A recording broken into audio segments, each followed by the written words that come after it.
Happy Tuesday and welcome back to another Microsoft Flight Sim 2024 live stream. Where is all the traffic here in Midland? What is going on? Apparently no planes fly in or out of Midland. That's just kind of how it is. Beyondatc tells the truth, and that is what it's speaking today. So we had some exciting stuff happen over the evening. Fenix released an update mostly for the weather in the Fenix 320, 319, 321, but then also a few other little bug fixes, and then Beyondatc also released an update last night as well. So we're going to be flying the Fenix. We're going to be using Beyondatc. We're doing a flight from Midland International Airport, and we're heading to Austin. It's about a 256 nautical mile flight, plus the departure and arrival. So we'll see how things go. Now, this is, I would say, this technically would qualify as a minor update from Beyondatc, as they typically will have everything said minor, even if it's a big update. So we'll see how minor of an update it is. I don't know if they actually fix the local voices or not. So we'll find out that on a flight today too. I do want to check though traffic, because it is awfully quiet here. So I wonder if this is just an airport that no, there's a couple traffic. Okay, there's a Southwest, an EJET. Okay, so yeah, there's a couple. It's just no one here at this airport. Okay, well, we'll call it what it is. Okay, so happy Tuesday again. Welcome in P2, welcome in Mustard, welcome in Will, and welcome in Oscar. And, you know, Will, it's unnecessary for that. Listen, what you saw yesterday did not happen. It did not happen. I don't know what you thought you saw, but what you think you saw was definitely the opposite of what you think you saw, because that's not what I saw when I was watching the stream. Just saying. I'm just saying. I blame it on the EJET. I blame it all on the EJET. You know, what's funny enough is I did a flight last night, and almost the exact same thing happened.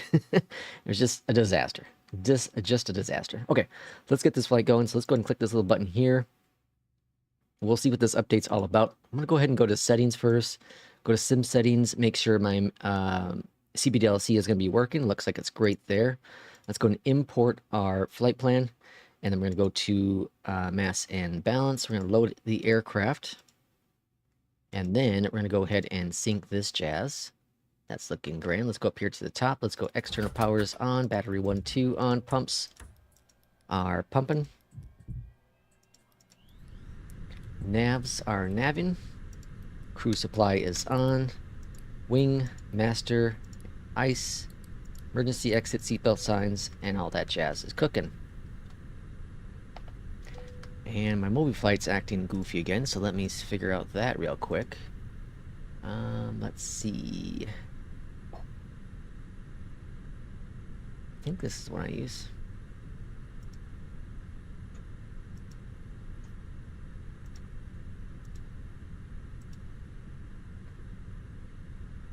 Phoenix. What the hell? Why isn't it loading? Alright, from existing, and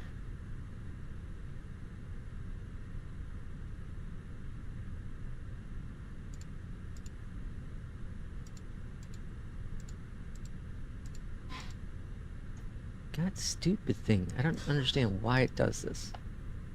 Now it's like all flickering, like it was the other time. No, I don't want to save anything. Let me try the SimPro app. We'll try the official WinWing product here. Do I want to look for oh, there's an update? I don't care. And yeah, see, it's not connecting to the plane. Oh, hold on. Okay.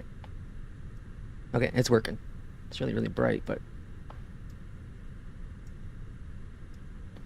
I think we'll make it work. No, I don't want to update. Leave me alone.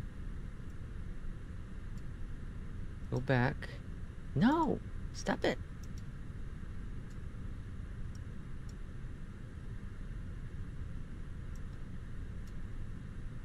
Alright, it's functional for now. Okay, I'll figure out the rest later. Irishman, welcome on in. Crazy Captain going bonkers. Lex is giving us alternate facts. It is never the EJET's fault. Let's see. Okay, let's go and get our PCDLC going here. So I'm going to go to ATSU. And AOC. We're going to go to Flight Init, and we're going to go and request that information.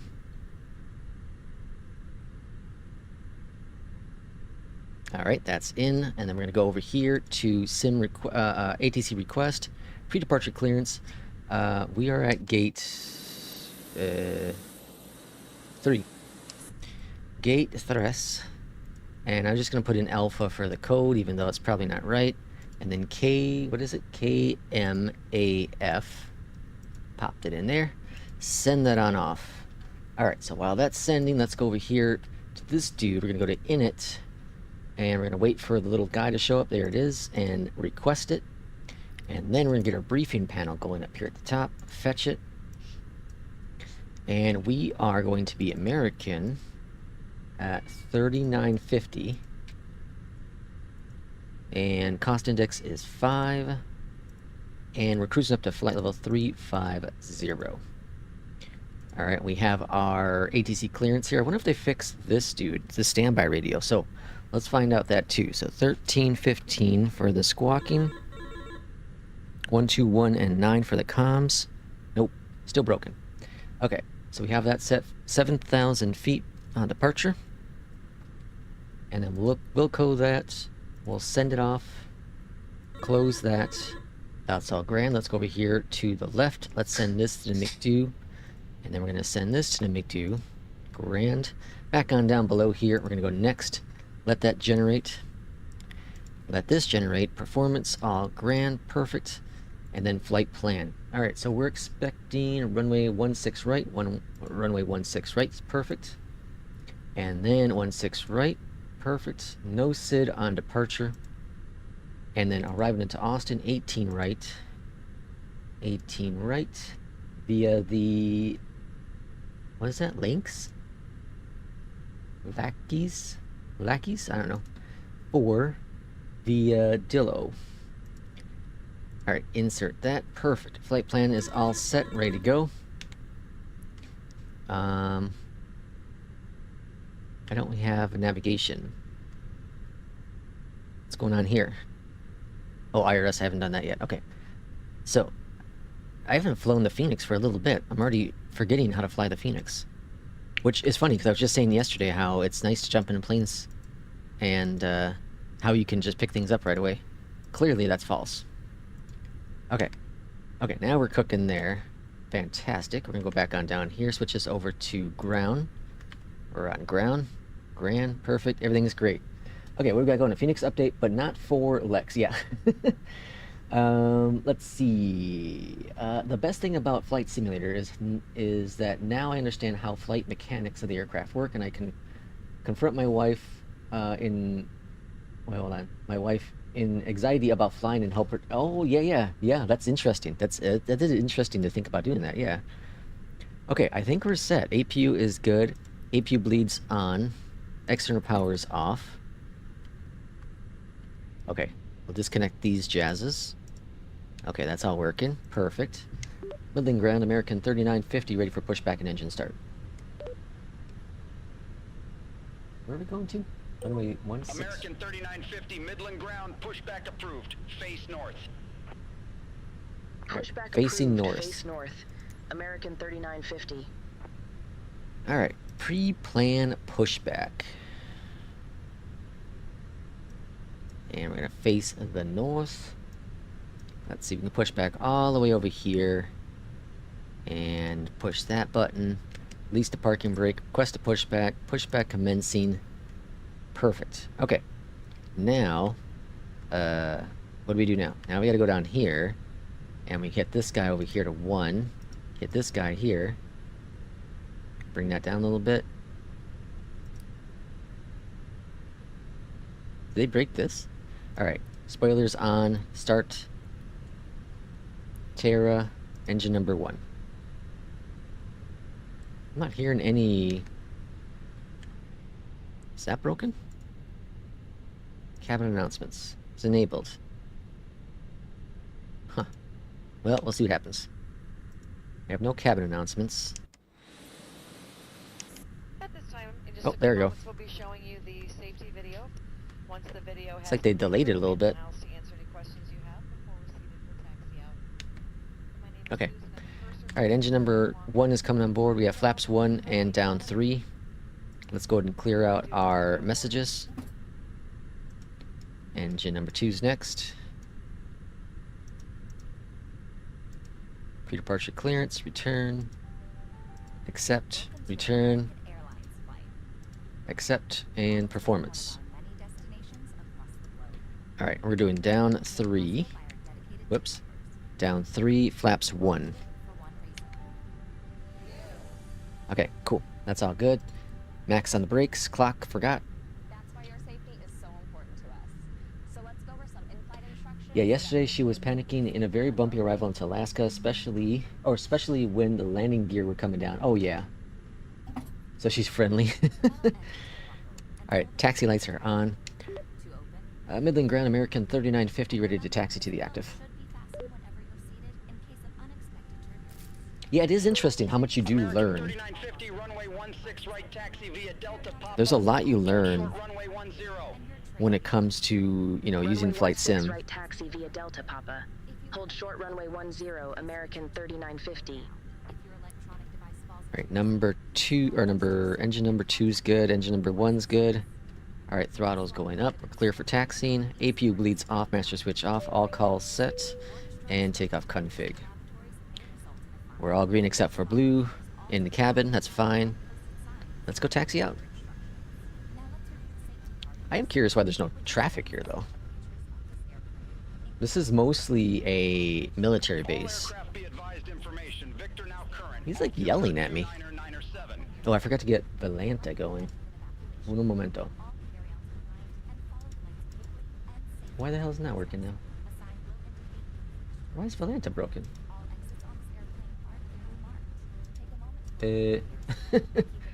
What the hell? Alright, let me see if I can fix that.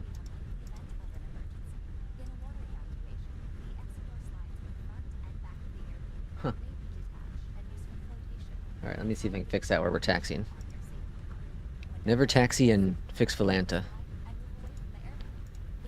Alright, let's see. So we go into settings. And we go into streaming tools. Copy this. Close it. American 3950. Atlanta. Properties. Paste it. Okay. Bravo Papa Delta Oh. Papa. Cross runway Stay on the 10 at taxiways. Delta. Continue taxi via Bravo Papa Delta Papa American 3950. Yeah, what the hell? Why isn't it working? Alright, I'm just delete it. Make a new one. Browser.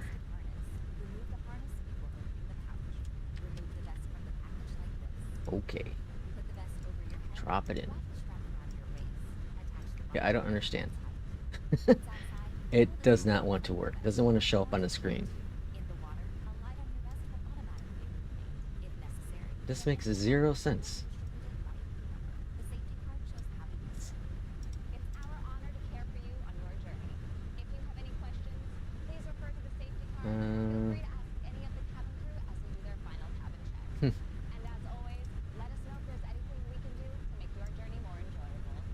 That's weird. Well, oh well. No Volanta today.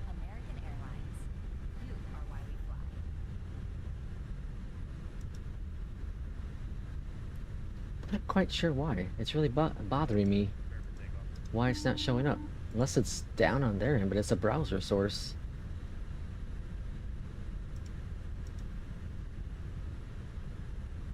Huh.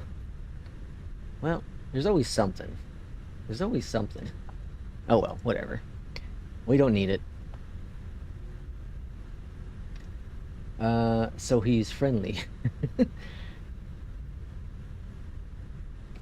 see, Alaska. What I hear, Alaska? Is that us? Take some Tylenol. Oh wait. Oh boy. Too soon, too soon. Alright, so this is a paid wear. I don't remember who. Is this Dominic Design or something? I don't remember who makes this, Midland. And then Austin's also a paid wear.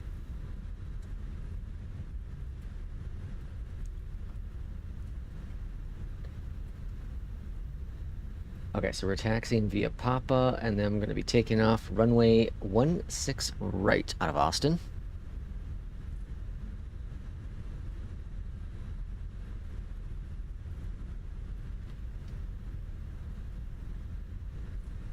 We'll look at the notes, the release notes for this Beyondatc and Fenix updates, because they were both awfully small, but still, I think, significant updates.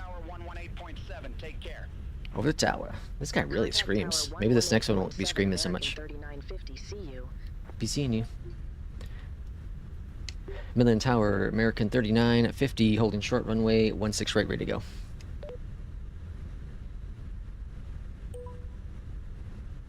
American 3950 Midland Tower, wind 200. All right, landing lights are on. Heading 110, runway 16 right, cleared for takeoff. 110, so we're swinging over to the left. Fly heading 110, runway 16 right, cleared for takeoff. American 3950. All right, here we are on the runway. Let's bring up those throttles.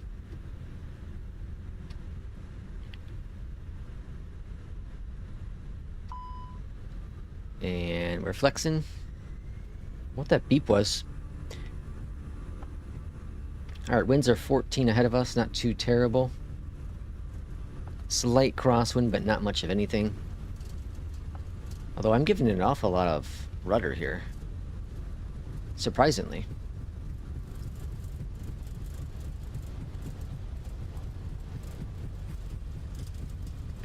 Alright, V1. Rotating. Bring her up. Alright, pause at a rate. Gear up. And then we're waiting for about 400 feet above. And then we'll swing over to heading 100. Or sorry, 110. Alright, 110. American 3950, contact Fort Worth Center 133.1.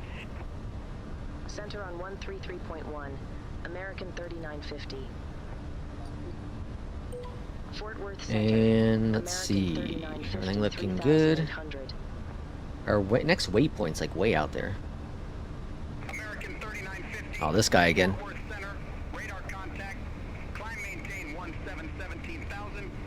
Climb lever. And flaps one, or sorry, flaps up. Spoilers disarmed. 17,000. There's some storms in the area, I think. I think that's what I saw down here. Maybe it's in Oklahoma. Maybe it's not this far south. I briefly saw it on the AccuWeather this morning. Ah, crap. Okay, so zoom out this one. Yeah, our next waypoint isn't until way the hell over here. 80 nautical miles.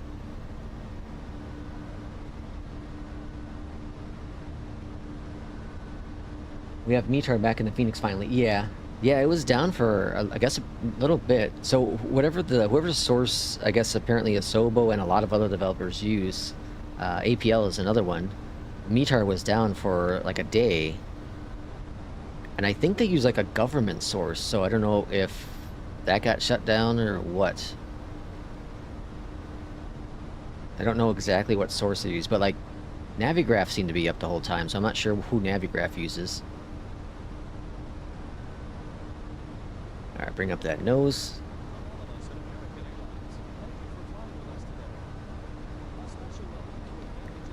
Still hand flying, almost at 8,000. We're going to be cruising up to 350 on this flight. The second flight, I think we're going to do a, unless something really cool generates in APL, we'll do New Sky. Oh, I forgot to start New Sky for this flight. Irishman's going to get mad at me. He's going to get mad at me. Although it might be best that I'm not on New Sky after the last 2 landings. Lost 150,000 yesterday on that landing. Oh, man. Easting, welcome on in. Alright, landing lights are coming off. Bring that nose down. Just a little bit.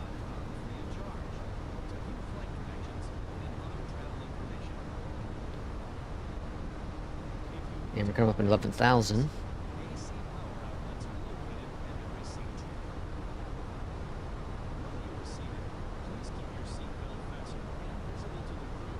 Yeah, I'd say a successful update. The only thing that I'm noticing is they still haven't fixed this issue. They broke this with the previous update that came out for the Fenix. And what I mean by that is, like, my Stream Deck, I can't do it. I can't swap the comms. And then other people's hardware peripherals don't seem to do it either. So I was hoping they would fix that. I don't understand how they broke it. Clearly they did something behind the scenes when it came to the comms. I don't remember seeing that in any of the notes, though. So I'm curious what they did to break that. I can switch the comms, but it won't stick the comm frequency that I put in.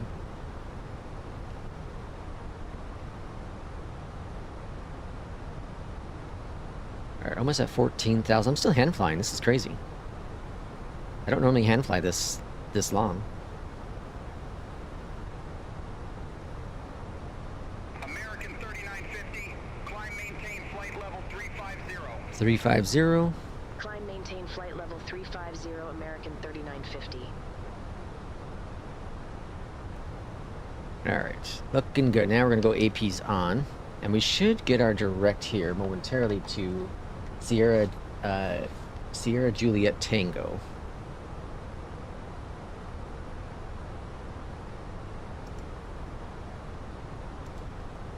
Let's see.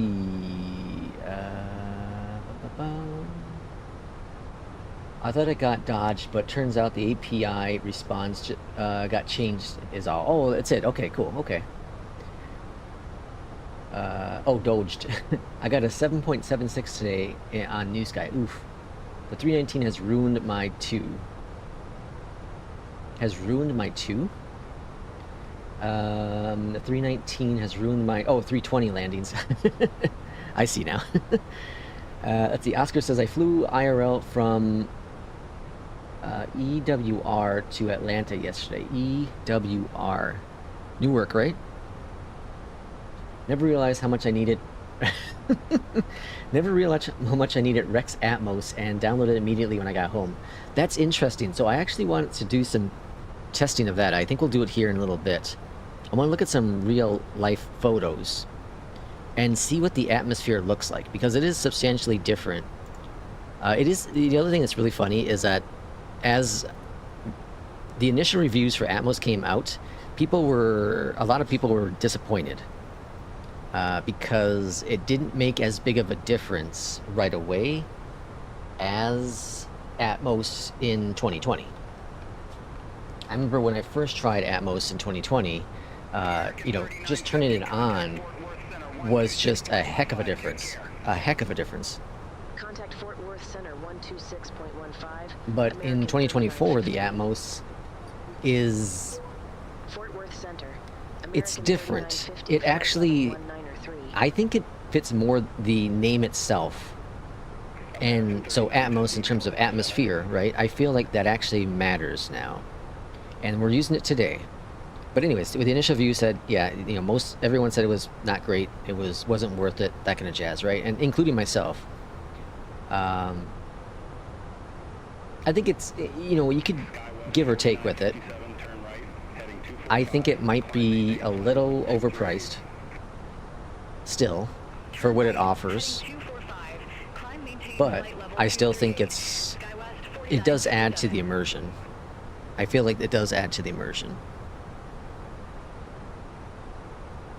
Like, we'll look around here a little bit and you can see, like, it just adds this layer of haze. Now I'm using the Airborne Geeks preset, but it adds a little bit of this haze to it. We'll turn it off here. We'll test it real quick again.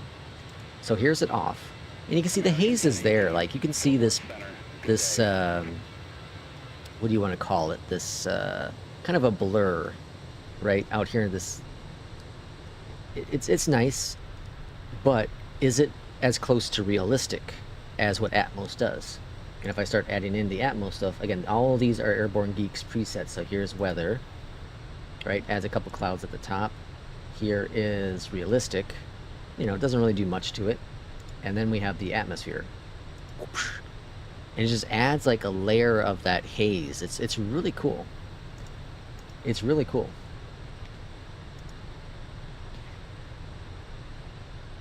I had to step away, I'm back. Welcome back, Mustard. I can fix that for you. I know how to find Fenix's LVARs and add them to Stream Deck. Do you really?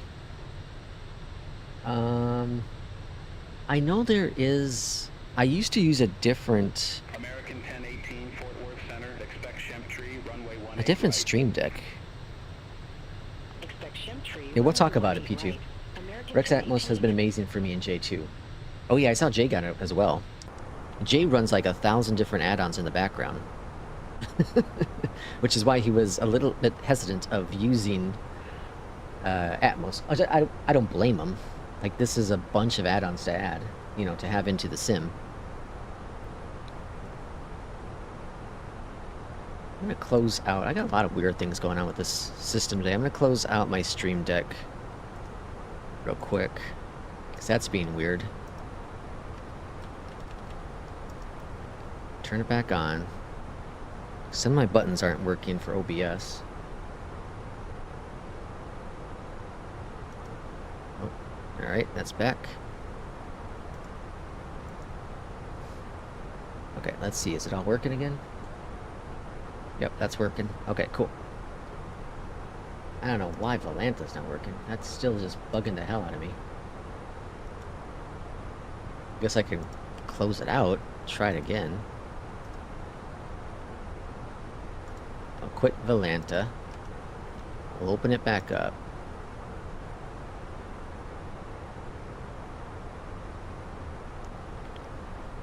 And still broken. Oh well. Did everything I could do other than restart the sim. I don't even think it's a sim. I'm pretty sure it's like the whole system needs to be restarted for whatever reason. We still haven't gotten direct, which is rather interesting. Okay, let's look at some notes while we're cruising on up here. The damnedest thing is I did launch up New Sky and I just forgot to launch the flight. Okay. So let's look at some notes. Let's see. Look at Beyondatc first.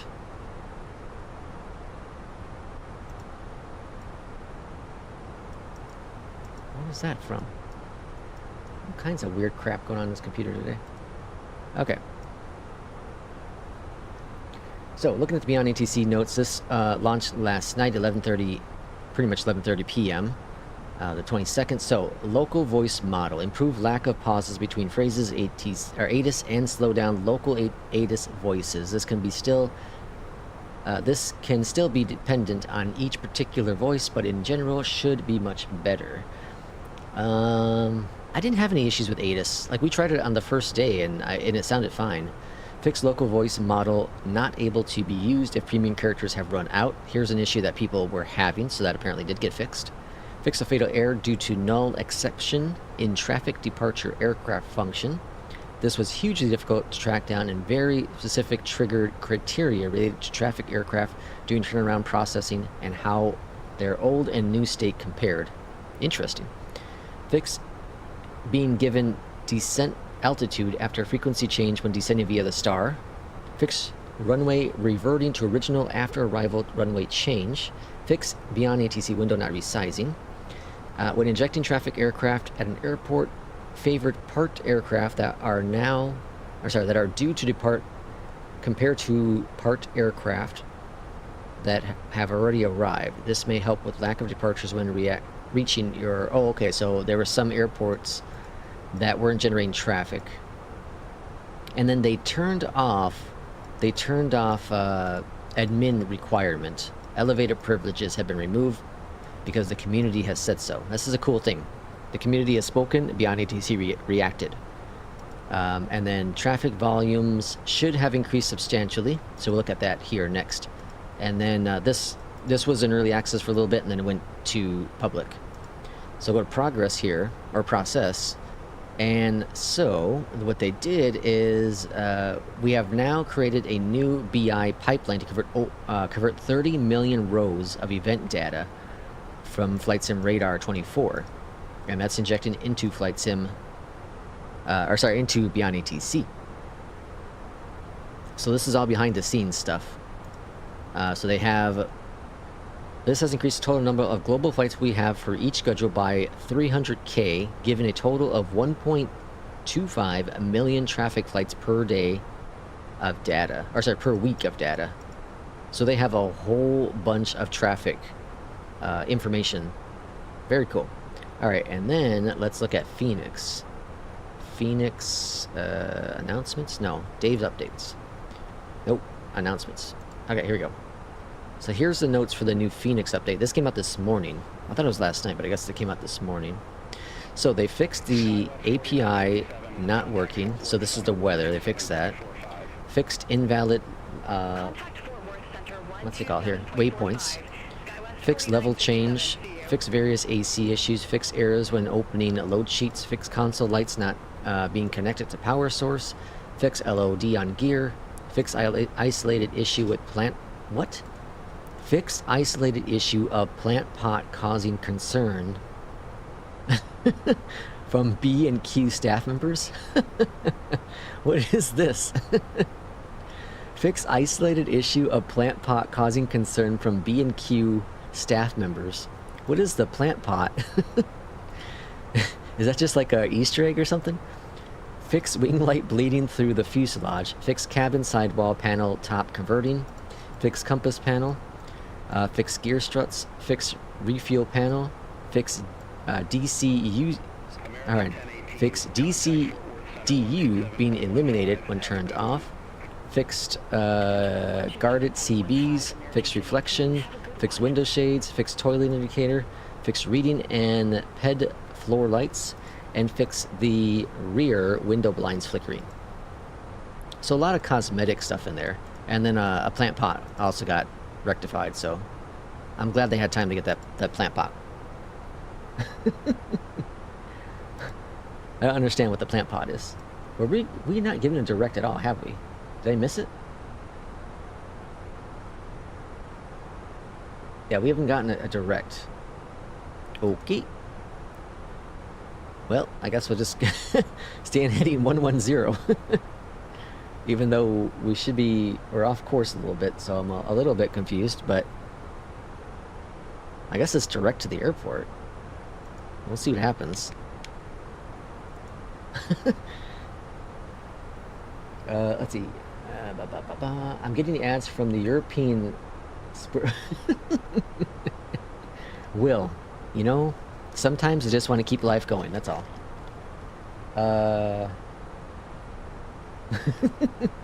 P2.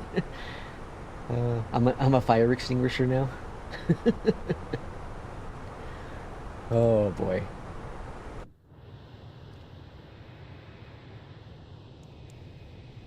We'll see if there's any traffic coming into Austin. I'm also confused why we haven't gotten direct.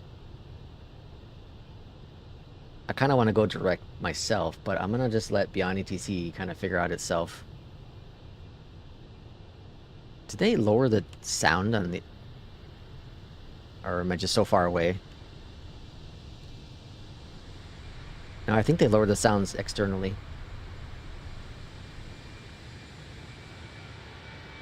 Yeah, I think they did.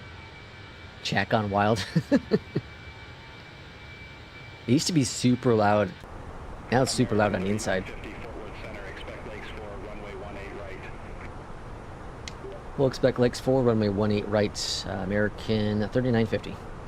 Alright, so we got 18 right for the arrival.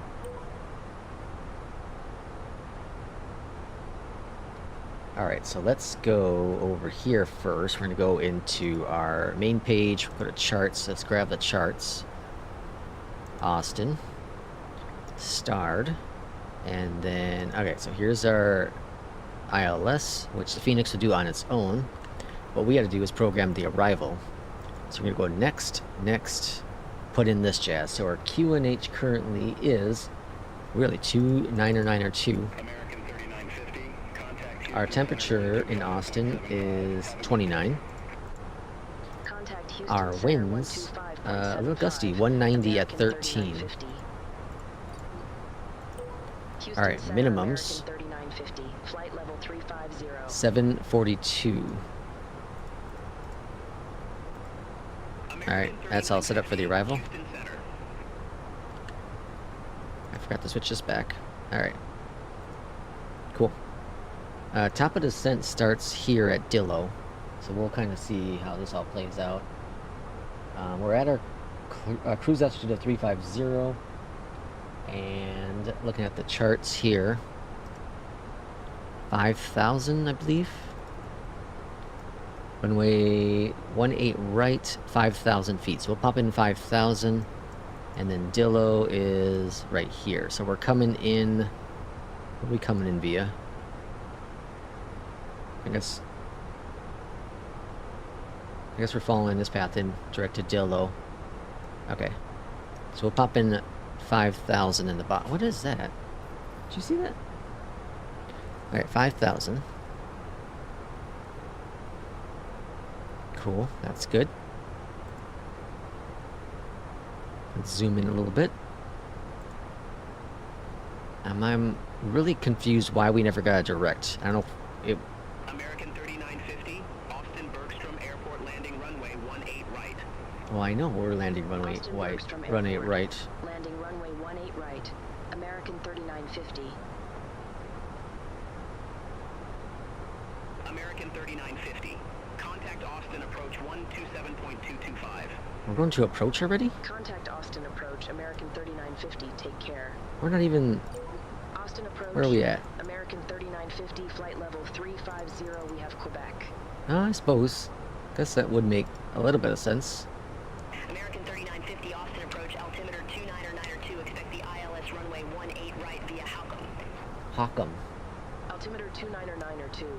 Expect the ILS runway 18 right. I'm a via little Halcombe, concerned. American 3950. I'm a little concerned. We're expecting via Hockham. American 3950, cleared direct Halcombe cross Halcombe Oh. matter above 5000, cleared ILS runway 18 right. Direct to Hockham. Cleared direct Halcombe.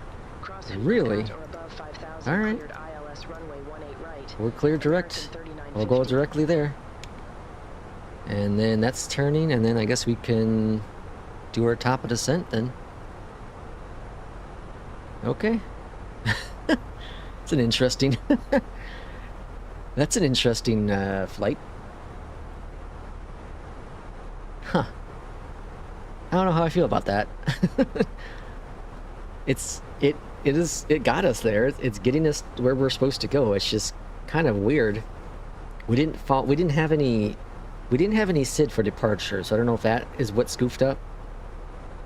But we had a star, and we're just kind of bypassing most of the star.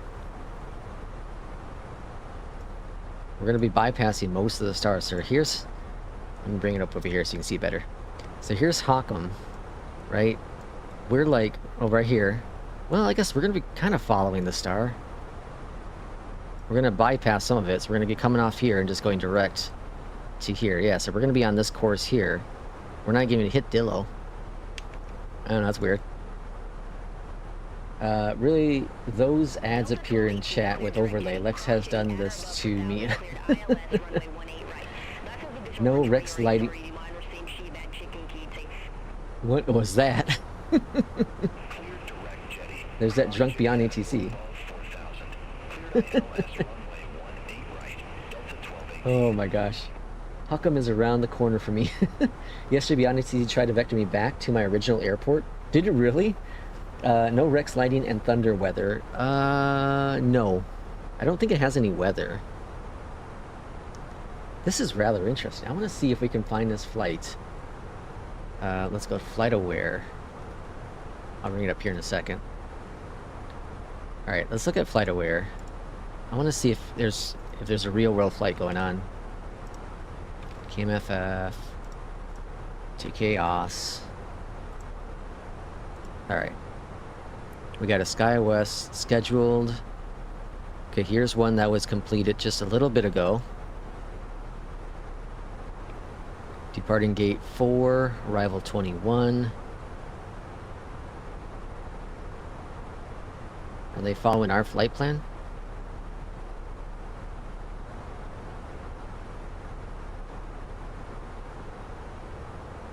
Because we got heading 110 on departure, so we took off from the runway, and then we turned 110.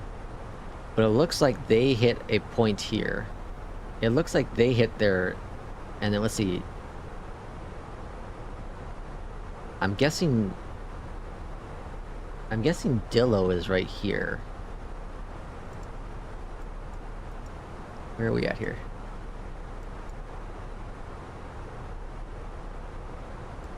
Oh, no, they turned there. This is just over by Bradley. Can we see that on the map here? No.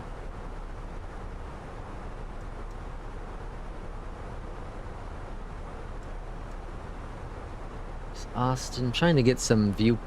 Trying to compare this as best as I can. Delta 1218, contact Austin Tower 121.0. So there's a water there and there's water there. Contact Tower 121.0. This is Austin, I think.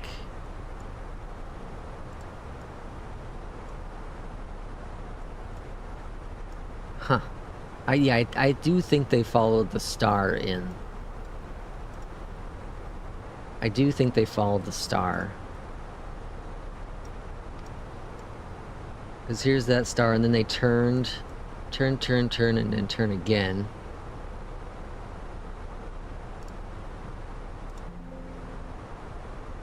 Yeah, here's... I think this is Dillo. And then they made the curve in, where we're going... We're just crossing Dillo, going direct to here. Huh.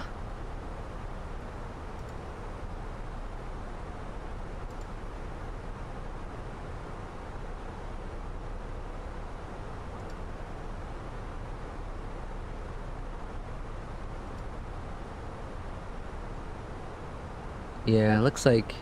Yeah, I think just Beyond ATC's being goofy. Whoops.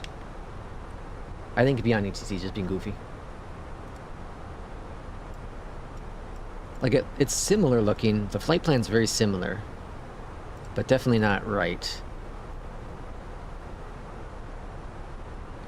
We'll see what happens. Okay. Let's go over here to the McDo. Let's go to Atsu. Let's get some jams going here in the background, too. It's a little quiet.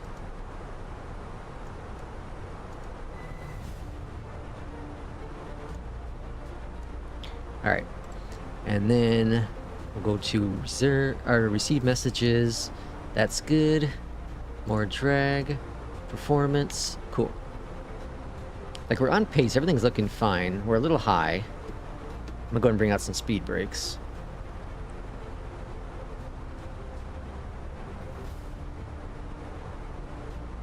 That should get us a little bit closer to where we need to be.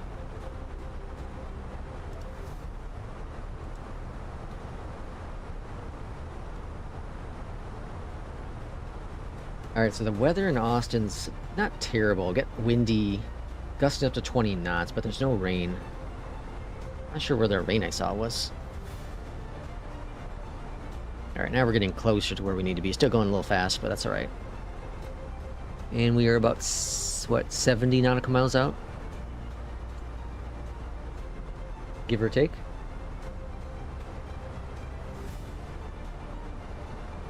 Visibility's 10, so I don't know. It looks like it's cloudy out here, but they're broken at 3,200, scattered at 2,500. 15,300 feet, we have Romeo. I still don't know how I feel about that whole direct. Still trying to figure it out. We'll definitely do another flight. 29er 9er 2, expect the ILS runway 18 right via jetty, United 637. This also seems like a really fast flight. You ever had those flights that are like super they just feel super short compared to other ones, but they're really not. They're on pace. You know, we've been flying for almost 29 minutes. But yet it seems like it's only been like 5 or 10 minutes. The music is exciting. Hold on. The exciting music has already started. Brace, brace, brace. Listen, Will. It's gonna be just fine. It's gonna be just fine. I'm a professional sim pilot. Professional. If you put the word professional in front of anything, it's fine. Right? I'm a professional streamer.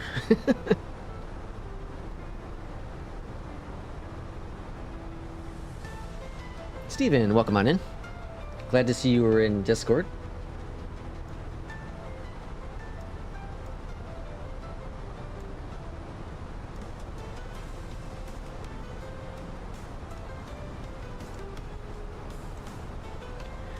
We are on approach into Austin. Austin approach, American 29. Mad Professor. 5,400 feet with information Romeo. Keep those speed brakes out. American 2931 Austin approach. Good day. Altimeter 29er 92. Expect the ILS runway 18 right via jetty. Altimeter 29er. Okay, so we definitely are hearing. I'm gonna switch. Right via jetty. American 2931. I have basic voices on for traffic. I'm gonna switch to local now. Austin approach. Delta 2880. 6. Good day. 11,100. We have Romeo. Oh. All right, altimeter is what was it? 29 or 2? Delta 2886 Austin approach. Altimeter 29er 2. Expect radar vectors for ILS. Professional fire extinguisher. What is going on with Beyondatc with the voices today? Radar vectors for ILS runway 18 right Delta 2886.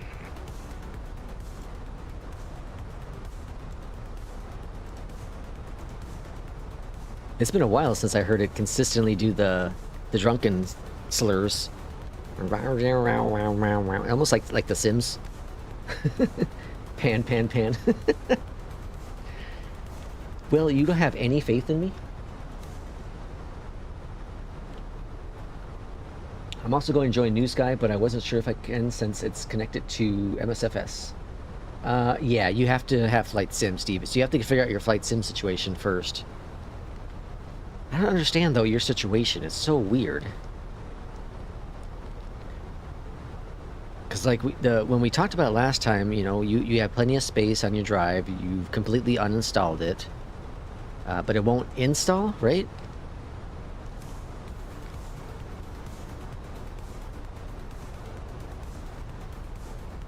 Yeah, but New Sky is like a career mode for flight sim. So you do have to have it. Steven, explain in chat again, if you could, what's going on with your flight sim. Let's see if anyone else has suggestions. I can't quite understand why you can't install it. You should be able to install it. Now, if it doesn't run, there's other problems, but you can't install it. And you're from the Steam store. And you can install other things from the Steam store, right?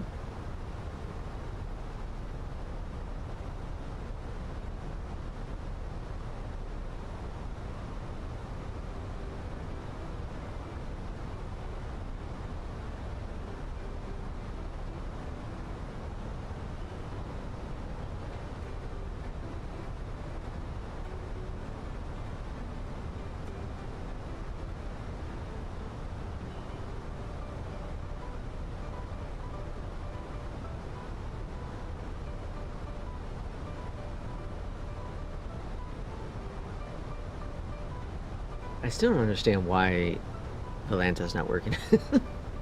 It's bothering me.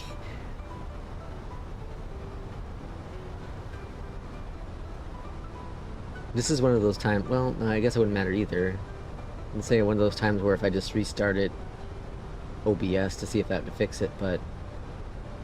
Now, to be fair, OBS was acting weird this morning. I was doing some other testing with it this earlier, and I was having issues with it.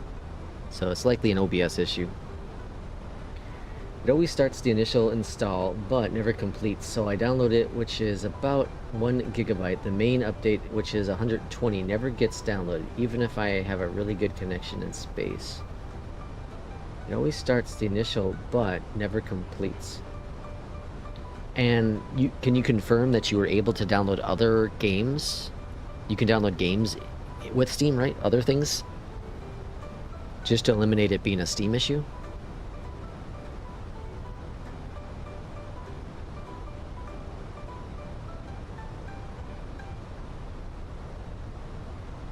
Alright, coming up on 10,000.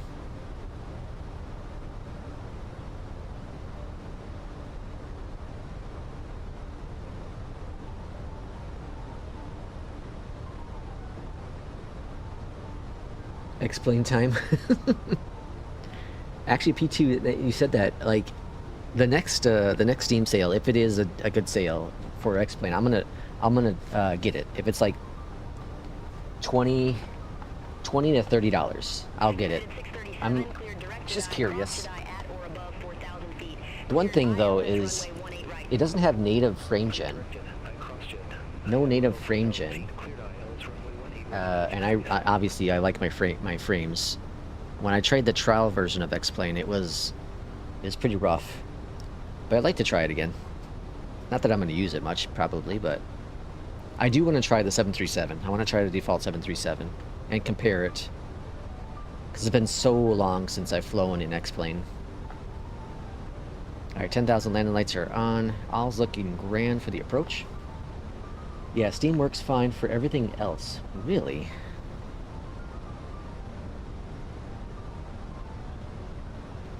Okay, the only other thing I can think of is Steam saves data while it's downloading in a different folder than where you're going to install it.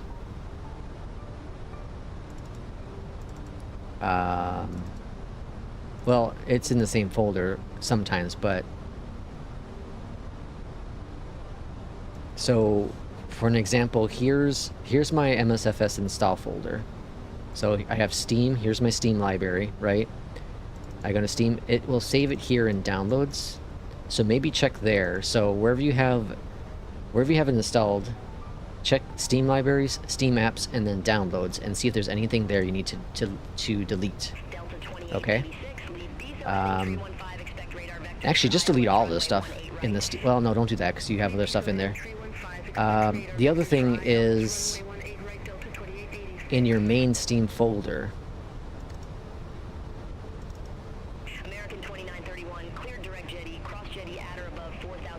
I think there's a temp folder there too, right?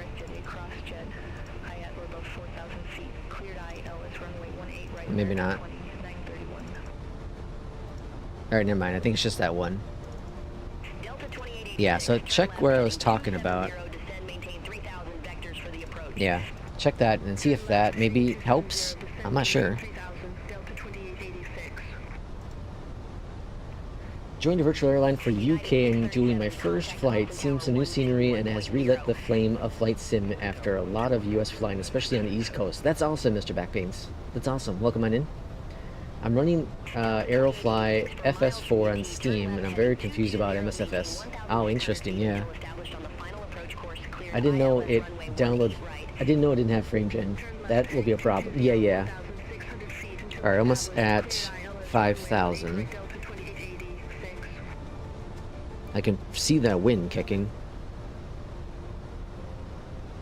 I need to try, what's that add-on called again? Realistic? FS Realistic? Should try that again. There's just so much I don't use with it. I only really use like the bump on landing or takeoff. I turn off so much. Okay, here we come on approach. Delta 2886, contact Austin Tower 121.0.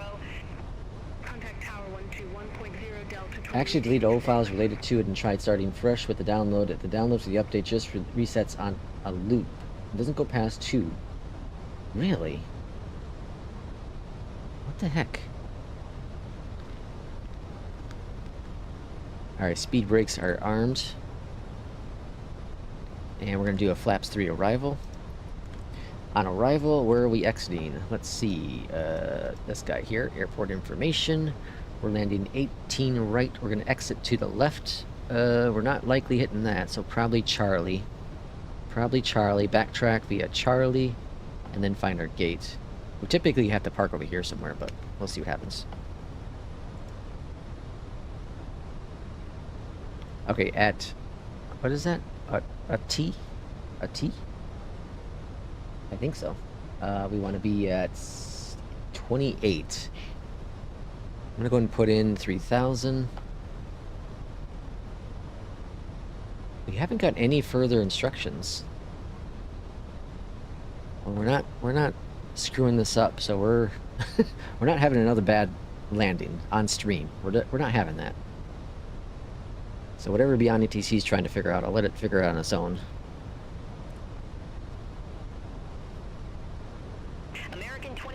I just realized that you don't have your overlay today. Yeah, it's broken. I don't understand what's going on. I can't get Volanta to work. Most is turned off.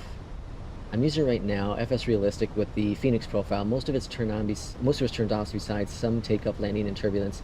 The turbulence feels much more realistic than default ones. Yeah, that's kind of why I want to use it. Not the Fenix, Lex. Oh, not with the Fenix. Alright, let's go LS. We're 12 nautical miles out. I don't know why. This is a bad showing from Beyondatc, it looks like. I don't like any of what's going on. We haven't got any descent instructions. Oh wait, no, we are clear for the ILS. Never mind. We had the instructions. I failed to read it. I always get confused when it doesn't give me, or when it says that, clear for the ILS. It does say that I was able to cross Huckham at 5,000 and then clear for the ILS 18 right. So it gave us clearance. I just failed. It's a good showing from Beyondatc. I lied.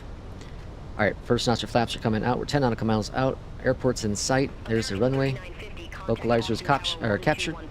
Glide slope's captured as well. Contact tower 121.0. I use RealCat Turb. Yeah, I was thinking about using that too. Today. Or not today, but at some point. It's not well, it's a little pricey, isn't it? Tower American 3950. ILS runway 18 right. Alright, we're on the glide slope, we're on the localizer, all's looking grand there. A little fast on the approach. Gears coming down. Roger, American 3950. There's a plane ahead of us. We really need to slow down. Sky was 40, 177, ready to go. Runway 18 left. Alright, so left is for departures, right's for landings. Delta 2886, exit next available taxiway. Alright, that Delta's on the ground. Next available taxiway, Delta 2886. Also, I'm going to start doing flaps 3 landings on the Fenix during regular approaches instead of 4. Yeah, I do 4s on the 20 and 21. 3s on the 19. Seems to be best, at least for me. Alright, speed's looking much better. Contact Austin approach 127.225. Talk to you in a minute. Talk to you in a minute. Contact Boston, approach 127. And flaps 3 for the arrival. Set checked. 931. Alright, AP's off my aircraft.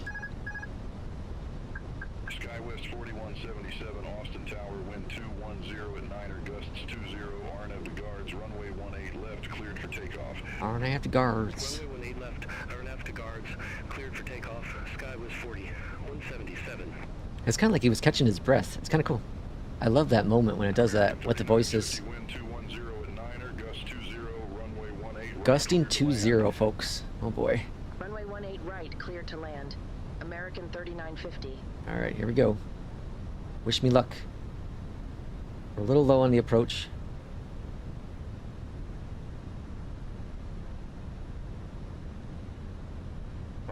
Glide slow. I know. Glide slow. Shut up. Glide slow. Get some stutters on the approach here. Glide slow. 100 above. Man, this wind is not playing around. Glide slow. Endeavor 5005, ready for departure. Runway 18 left. Glide slow. Endeavor 5005, runway 18 left, line up and wait. Glide slow. Runway Alright, 18 left, stabilized. line up and wait. Endeavor 5005. 40, 30, 20, retard. Alright, idle. Drive. Touchdown. Didn't feel too terrible. And front, come on down. Front's down, reverses are out. And we can probably make tango here. Endeavor 5005, Austin Tower, wind 210 at Niner, gusts 20, RNAV. Yeah, it's a long exit. Let's take it. 18 left, cleared for takeoff. Alright, reversers are stowed. Welcome to Austin. Endeavor 5005. Alright, gear, or flaps going up, spoilers disarmed. Available taxiway. Exit next available taxi. Alright, American 3950. that's a good first flight. Alright, slow down, buddy. Slow down. Contact Austin departure. Slow down. Contact Austin departure. Alright, landing lights are off. 177. American 3950, contact ground 121.9er. Just read the FS update on all products and sounds like some delays have happened to EJET. They're hoping to release the current beta build to experimental around Christmas, but no promise. Oh, really? I'll take it. I'm being patient with it. That was going to be my plan today. I was going to do some EJET flying today, but then this Fenix update came out, so I figured, well, of course we had to do the Fenix update. I'll do 3 across the board. Oh, for every the 20 and the 21? Tower 121.0, take care. Yeah, I tried flaps 3 for the 20 and 21, but it seems like it wants to drop out of the sky if I do flaps 3. So that's why I do 4. Flaps 4 for the Gus. No pressure, good luck. Hard court tennis runway. Taxi via Charlie 1, Golf 1, Golf Alpha. Jade Ross, welcome on in. Perfect on the ground, and now I gotta go to work. Oh, well, have a good day at work, Mustard. Thanks for coming in. I'm glad you were able to come in for a second day here. Okay, so we're gonna just taxi on over here. I saw some American planes right here, so we're gonna go right over there, and then we'll see what we got for a landing, and then we'll see what APL generates for the next flights. If nothing, then we'll do a new sky. Air Canada 1042, Austin ground, pushback and engine start. Guess I picked right for the American livery. Wasn't quite sure what to pick. Face south, Air Canada 1042.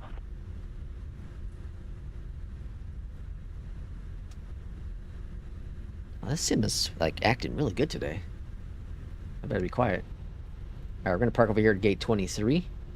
Mr. Jordan, MJ himself, would be proud.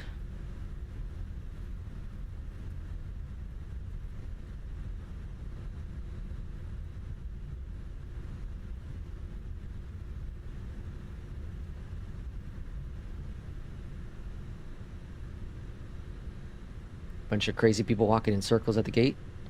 Or in the terminal, sorry. Alright, parking brake is set over here to the left. Let's go to the Fenix app. We're going to go to GPU, chocks, toggle the jetway. Up here at the top, external power is on, flaps 3 is off. Down here at the bottom, we're going to go to normal, and then engine 1 and 2 are off. And we'll see what APL gave us. We'll close out beyond ATC.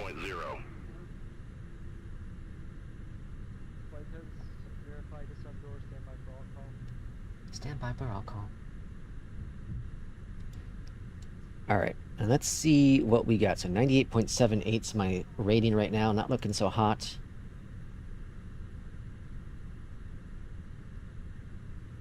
APL says a 98. What happened? Did I not set the spoilers? Oh, I came in too hot. A 231 on landing. I'll take it. 231. It was a gusty arrival. What did Valanta say? Valanta... complete flight said 234, so not bad. 1.06 on the Gus. I'll take it. Alright, let's go ahead and generate some new routes here real quick, see what we get. So we have Chicago to St. Louis. We've done that recently. Indianapolis to Detroit, LAX to Sacramento, Rapid City to Denver, San Fran to San Diego, Washington to Morgantown, Springfield to O'Hare, Durango to Denver, Minneapolis to Sioux Falls, Salt Lake to Helena. I'm gonna take the schedule. I like the schedule. All right, we recently did this flight, Chicago to St. Louis. Should we do that or should we do New Sky? What say y'all? And while you're thinking about it, I'm gonna go ahead and restart the sim. I'm gonna do the traditional restart. I'm on the Fenix now. Didn't know that there was an update. Yeah, it's not a big update, but nevertheless, it was an update.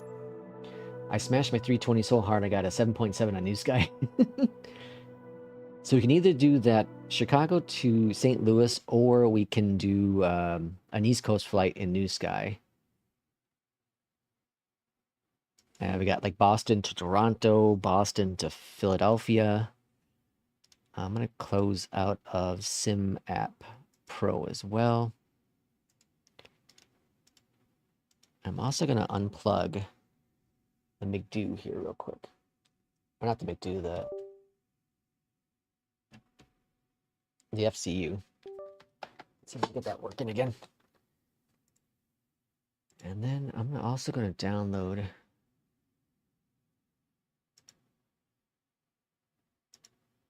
I want to know what's going on with this dang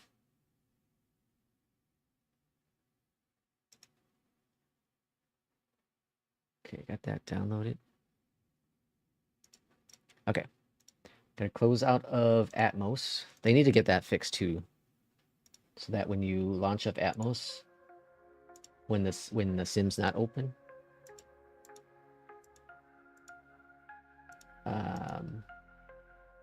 that it doesn't like have just a black world. All right, relaunch the sim. Boston, Philly sounds interesting. Toronto, PC. Weather's interesting here. Oh, is it really?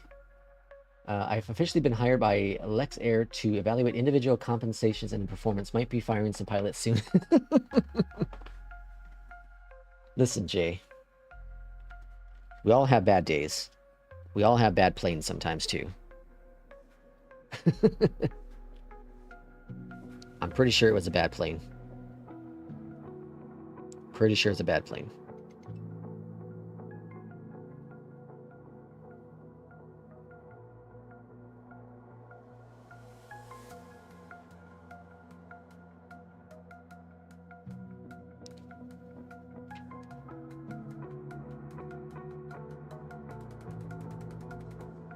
Thunder and Lightning flight? Is there Thunder and Lightning in Toronto, P2? Alright, so we're going to do this guy.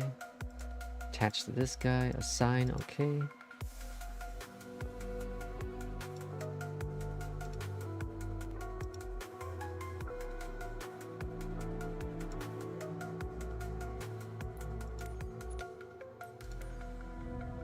Let's see. So, New Sky, beyond ATC.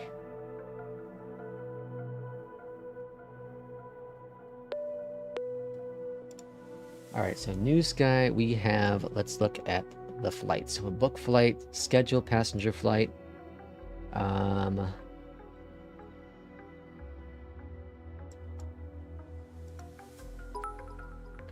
So we can do this one here.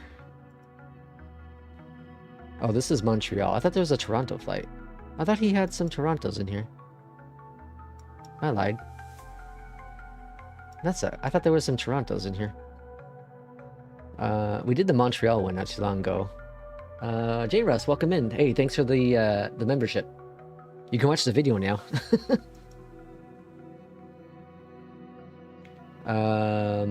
We got Quebec up here.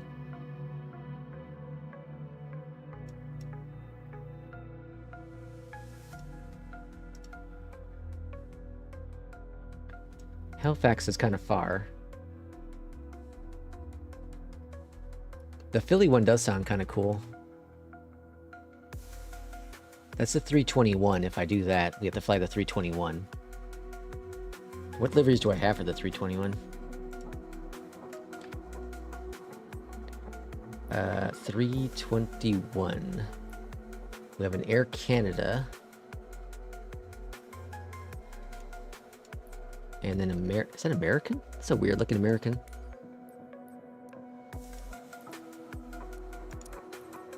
Alright, let's do Philly. I thought we had Toronto, but I guess not. That's an interesting livery. Kind of like it. I kind of want to do it now. We'll do it. American West Heritage 321. We're doing the Philly flight. Alright, so we're going to do Philly. We're taking this flight. And the 321. Oh, it's got to be the Sharklet. Uh-oh. Okay, let's see what we have for the Sharklet. 321. I don't think we have anything for the Sharklet. Oh, we have JetBlue, Wiz. I guess we'll do JetBlue. Dang, I was gonna do that American livery. That was really cool. Alright, we're going JetBlue. So we're doing JetBlue with a Sharklet. Make sure it's all right here. IAE Sharklet Airbus 321. Cool. Departure time 16:15. Let's push it back just a little bit. Let's do 25. Alright. Book it. Okay, we got that booked. And then we got to get SimBrief going.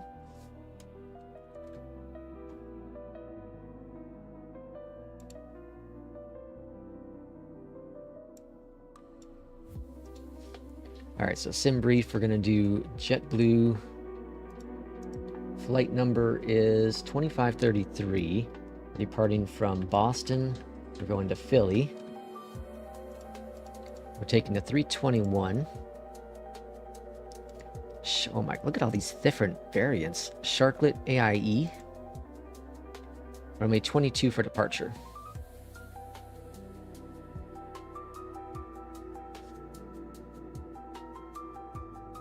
Alright, climbing to 360 and 21 on the cost index. 354 nautical mile flight. Cool. Alright, so we're going to Boston. Beyondatc does like to change Boston's runway frequently. Alright, JetBlue parks somewhere over here. 22's right there, so we'll go here. JetBlue's about the only airline I know where it parks at, somewhat. It's like all in this area here. Alright, let's start the flight up.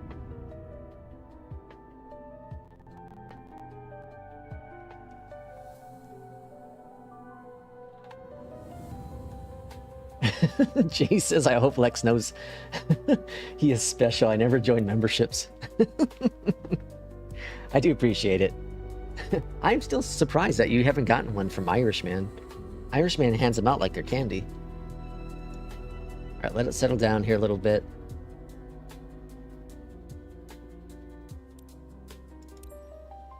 Alright, jump on in. Oh, I don't have any views set up for this plane. Okay, it's gonna take me a minute. I gotta set up some views. So we're gonna do this for view 1. And then I'd like to do one down here.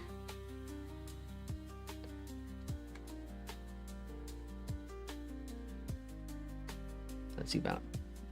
Alright, we'll do that for view 2. And then view 3 is gonna be down here. Like that. There's view 3. Alright, view 4, I like to be back over here. And there's number 4. Let's straighten it out. Straight it out. Straight. There you go. 4. And then number 5 is going to be over here in the EFB. 5. Perfect. Okay. Let's click on that guy. Fenix. Import it.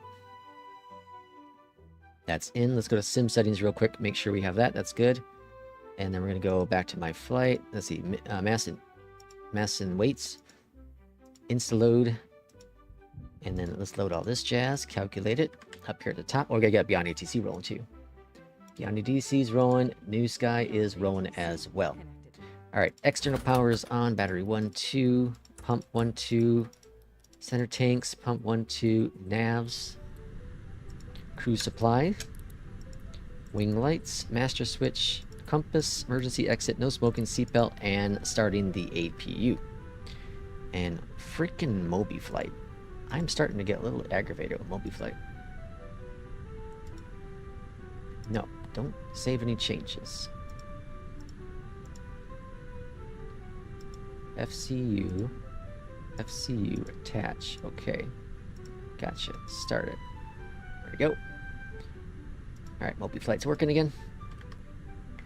Down below here, let's go to config, manual failures, navigation. Scroll on down. IRS 1, 2, 3. Go back to the VATSIM menu. AOC. Request flight information. Send that off. Lousy DJ. Let's go Philly. It is nasty here. Now, I thought we had one. We'll have to talk to Irishman. See if he can get us a Toronto flight. I just gave bad skills. Just do a free flight. Kick Richard Claymore? Oh, you're CFI. Hello, welcome on in. You're Sim CFI. See, I always miss something with your name. Always. Alright, let's go and request the information here. Hope you're doing well. Welcome on in. C19 is our gate. Let's go to Alpha here for the code, and then Boston. Perfect. Let's send that all off. Alright, that's looking good. Let's go over here. Let's go to init. Wait for it to show up here and request it. Perfect.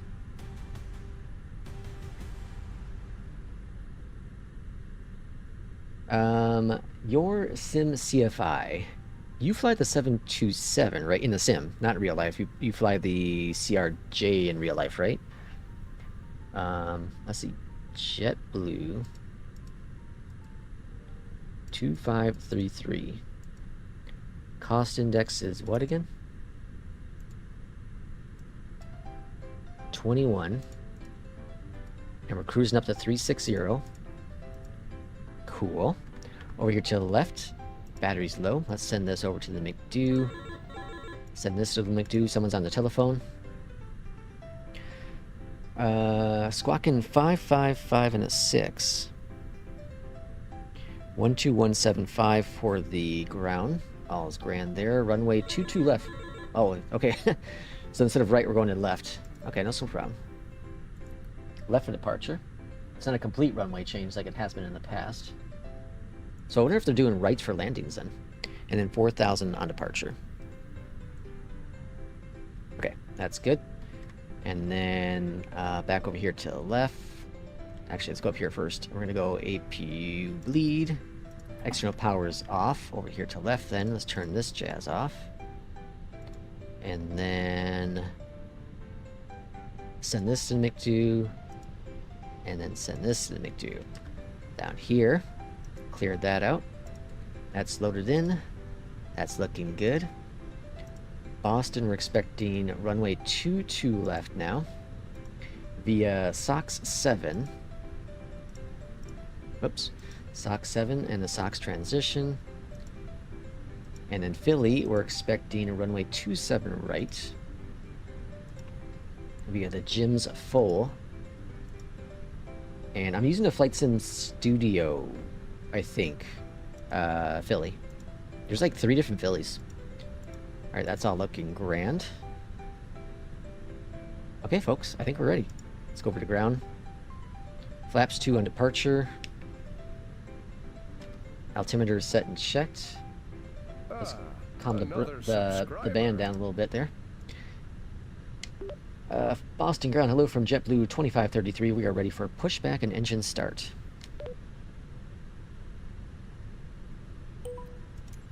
I feel like I'm missing something. Boston ground, pushback approved. Face southeast. Southeast.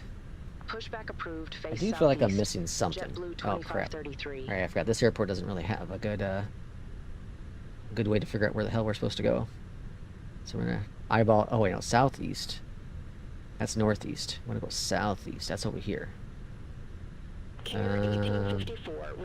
Let's go here. Alright, release the parking brake. Push and hold. Let's go on down below here. Switch 1. That's going there. Tearing. Engine number 1. Clocks a clocking. And then we're going to go down here and go to Atsu. And then we're going to go to receive messages. Oh, wrong button. Go back. Accept this guy. Go back. Accept this guy. Cool. Okay. The messages are cleared out. Okay. Let's see what else we got going on here. Going to Toronto. No, we're gonna do Philly. We're gonna do Philly. Sorry. We'll do Toronto another time. I haven't flown into Toronto or into Philly for a little bit, so I thought that would be a cool idea. Plus, this is an actual. This is a scheduled flight. I rarely ever do scheduled flights. This will make Irishman happy. Steven says Toronto's been added to New Sky. Heck, Philly. Inabuilds finally gave a 306 premium some update. Did they really, P2? Of course they did. Of course they did. 2 days after I make a video for it. Alright. Well, that means I have to reevaluate that. Alright, engine number 2 is next. And, okay, it says, all good. We doing failure stuff yesterday. Flew to Toronto and APU cabin was 39. Took like 1 hour to cool down. Really? Holy smokes. Did I miss? Care 1854, cross runway 22 right at Foxtrot. I usually do free flights in New Sky if I want to fly custom. Yeah, I normally do free flight as well. But this makes Irishman more money. I owe him a lot of money after, you know, after what the EJET did to me yesterday. Boston Ground JetBlue 2533 ready to taxi to the active. I feel like they've done some adjustments to the sounds. JetBlue 2533, runway 22 left taxi via Alpha November. Hold short runway. Alright, max. Right. And Runway 22 left taxi via Alpha November. trim is 9 down. 15 right. JetBlue 2533. 9 down. Good. Grand. Beautiful. Alright, we're cleared. And do we have an engine yet? I heard a click. Didn't I hear a click? What the hell is this plane? Where is this plane going? That is a Beyondatc plane. I'll wait. What are we doing taxiing? Alpha November 15 right. So we're going to turn right up here. We're going to follow this little prop plane. Alright, throttle's coming up. Spoilers are armed. APU is off. Where the hell's all call? All calls on there. Takeoff config. All blue except for cabin. Good. Okay. Irishman says, I'm working on trying to get New Sky bot set up for the New Sky channel. That'd be so awesome.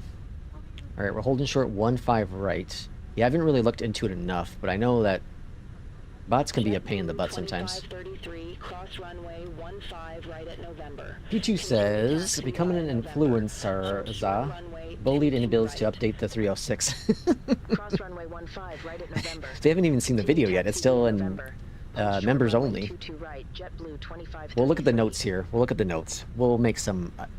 I was actually going to talk to you and Will about that video.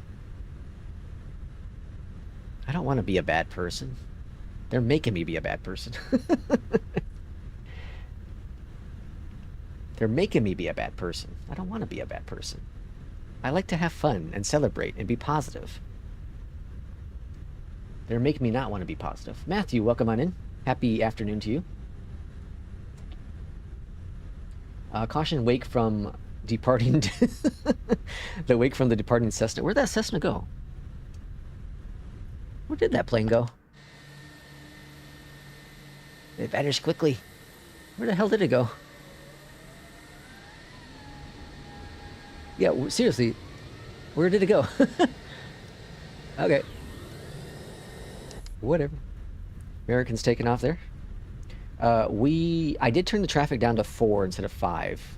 Seems to be better now, at least on my system, so I'm going to keep it where it is for the time being. Southwest 2512, Gate Bravo 32. So we're taking off runway 22 right and 22 left? Charlie. Runway 22 right. Okay. Gate Bravo 32. Are we landing on one of these runways too? Short runway 22 right, Southwest 20, 512.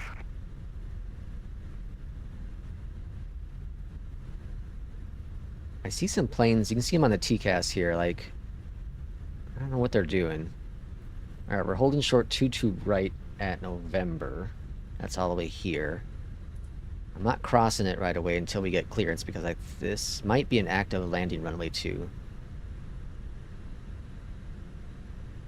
JetBlue 2533, cross runway 22 right at November. Crossing it. Continue taxi via November. Cross runway 22 right at November. Throttle's going up a little Taxi bit. via November, JetBlue I don't 2533. fly the 321 very often, so this ought to be extremely interesting. It's just a little bit longer. A bit longer. JetBlue 2533, contact Boston Tower 128.8. See you. Alright, see ya. Contact Tower 128.8, JetBlue 2533. Boston Tower, JetBlue 2533, ready to go, runway 22 left. Landing lights are on. JetBlue 2533, Boston Tower, wind 255 at 12, gusts 19er, RNAV to Burrow, runway 22 left, cleared for takeoff. Alright, RNAV Burrow on Runway departure. 22 left, RNAV to Burrow, cleared for takeoff. So JetBlue on this departure, it's one of those 2533. very few departures that you actually turn really, really quick. You don't really wait for the 400 feet. You just kind of turn to the left on departure. American 1424. Alright, we're lined up on the runway. Throttle's going up. American 1424. There's climb. Here comes Toga. Or flex, I guess I should say. Alright, let's go flex. We have a slight crosswind again. It's almost the exact same wind here in Boston as it is in Midland. It's just crazy. It's like 3,000 miles away. B1. Rotate. Not too aggressive, not too aggressive. It's a little longer. Alright, very good. Little off. Whoa, whoa, whoa. Calm down. Take it easy, take it easy. Gear going up. And then we're going to swing on over to the left right away. Take it easy. Take it easy.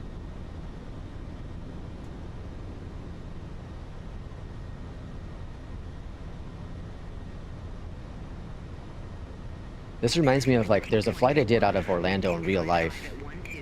We turned to the left, or was it the right? I don't remember. One of the directions. Like, right away. Runway 2 left clear to land. American 1424. Alright, climb lever. First notch of flaps are up. JetBlue 2533, contacts Boston departure. Over to departure. Contact Boston departure, JetBlue 2533. Spoilers disarmed. Boston departure, JetBlue 2533, 1,600 feet. JetBlue 2533, Boston departure. 18,000. Radar contact. Climb and maintain flight level 180. Climb and maintain flight level 180, And JetBlue 25. just kind of waiting for the last little bit of speed here. Which you should get momentarily, because we're going to get a tailwind. I don't have oh no, I don't have Atmos on yet. Let me get Atmos going. See the differences.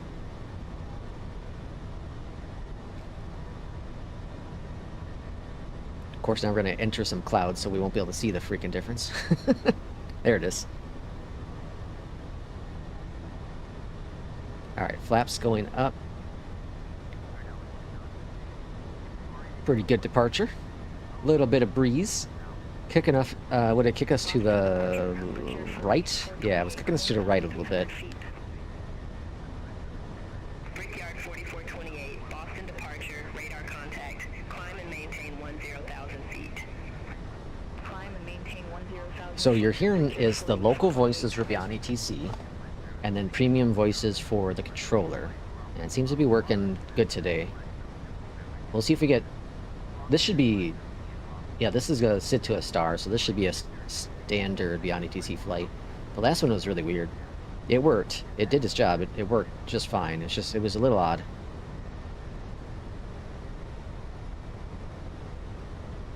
Alright, 5,000 feet. I'm gonna go AP on now.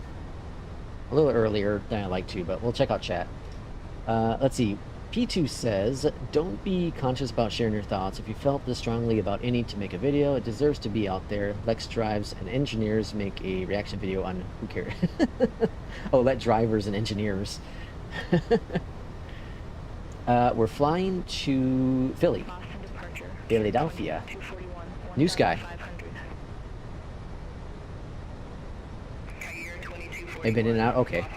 I can't get my... I don't know why. I can't get my Beyondatc overlay working. I don't understand what is going on with that. I'll try to mess with it again here as we fly out. But I've pretty much done everything I could think of. I guess I can refresh the screen, maybe the scene. I'll try that, I guess.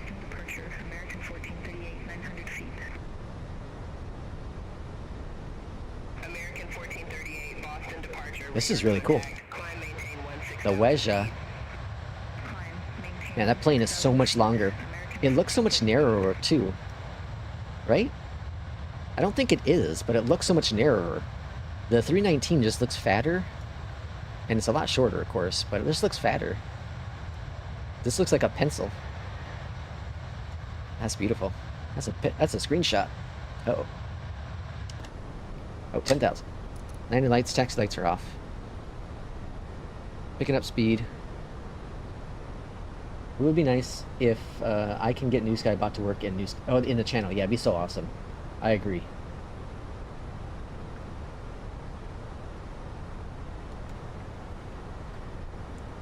Alright, is this working where I want it to?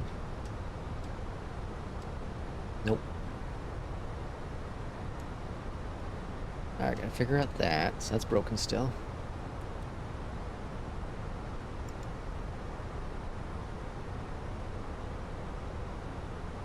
Okay, let's see if we can figure out the Lanta. Okay, so first thing I'm going to do is I'm going to try to just switch... You're going to just disappear for a second. Hey, it's working. There we go. Alright, just had to clear out the screen.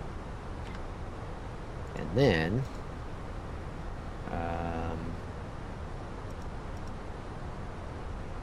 we're going to Philly. Alright. We're back in business.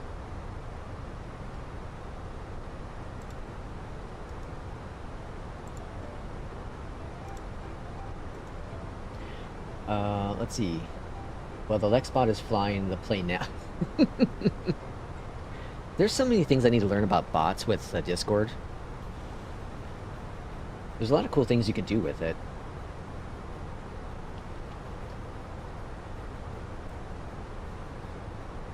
What's going on here? I saw we got a big old storm cell on the left. I think that's one... Oh, never mind. This is south. I was saying, is that the one that P2's talking about? But we're going south.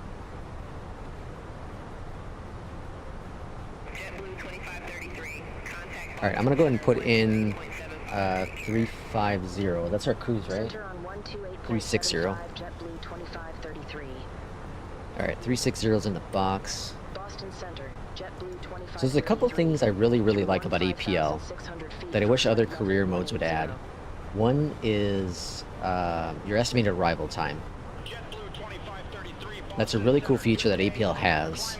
I really wish they would add that to New Sky. Oh yeah, we want to check out, really quick, let's check out any builds, since apparently they came out with a new update. Alright, change log. Let's see what they fixed. Alright, folks. Let's calm the band down a little bit here. Okay. So this was the last update for the 306 Premium. Stutters and freezing from the beacon light. Multiple users reported. It took them 6 months to fix this, by the way. CWS and CMD both active simultaneously.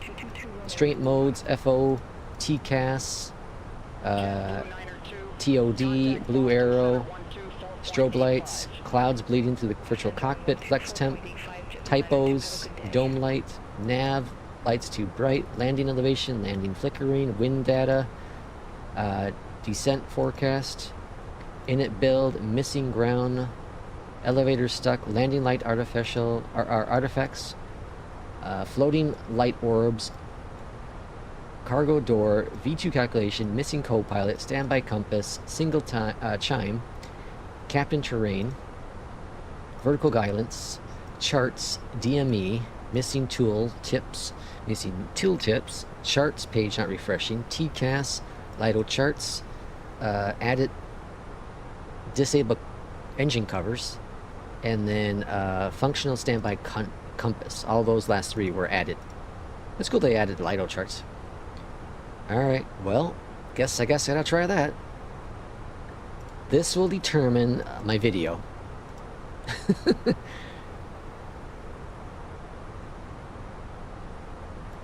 That will determine my video for sure.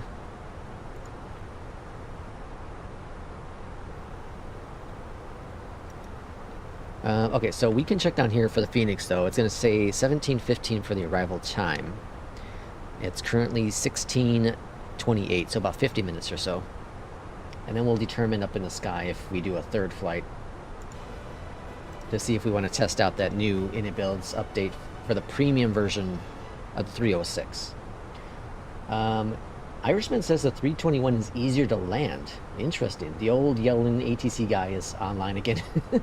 They do have an estimated arrival in New Sky. Do they really? But it doesn't show up on this. Oh, hold on now. Yeah. Where it doesn't show up on here, Irishman. This is what I'm talking about. Like if there's like, you see here has its current time. If they had like a estimated arrival time, that'd be really, really cool. That'd be really, really awesome. I know it's in the when you set up the flight, but I would like to see it on the actual screen itself. All right, up to flight level 232. We're climbing 360. Go to airline. Irishman says to go to my airline. Contact Boston Center 124.85. And then JetBlue 2533. What am I doing? Operations, Boston Center, flights, JetBlue 2533. Good day out of flight level departure. 238, flight level 360. Oh, so it's here. See, this information would be cool to have on that other screen. If they had all of this stuff show up on the other screen, that'd be really awesome. Because it shows heading, ground. Yeah, this is cool. This is really, really cool. If we had if we had all this information show up on the other screen, is what they need to do. I didn't know about this. Thanks for telling me. This is cool.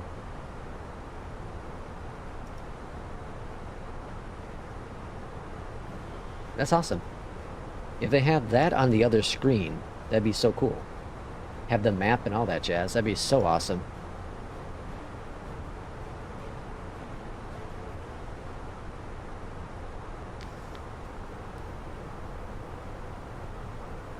Alright, let's see if I can make you back some of the money from the last flight, Irishman.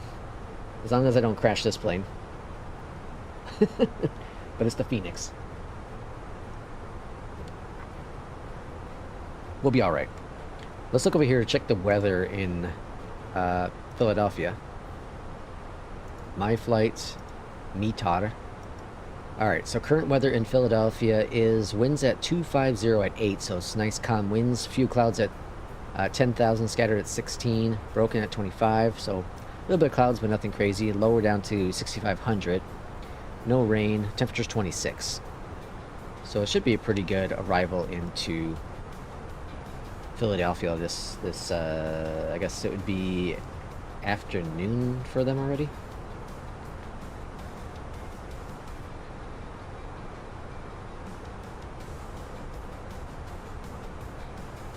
does slightly irritate me about the builds now. So for those who aren't in the loop, there's a video for for members on the channel about builds. And after flying the premium version of 306, I had my thoughts about them. Well, they released an update apparently this morning for the 306 premium version, when I was complaining about a bit. So we'll see if the thing that irritates me is that I did 4 different recordings so I could be as tasteful as I could about my critique. And then of course now they update the, the 306 after 6 months from the last update. Or was it longer? It might have been longer. Might have been longer. We'll see. We'll see.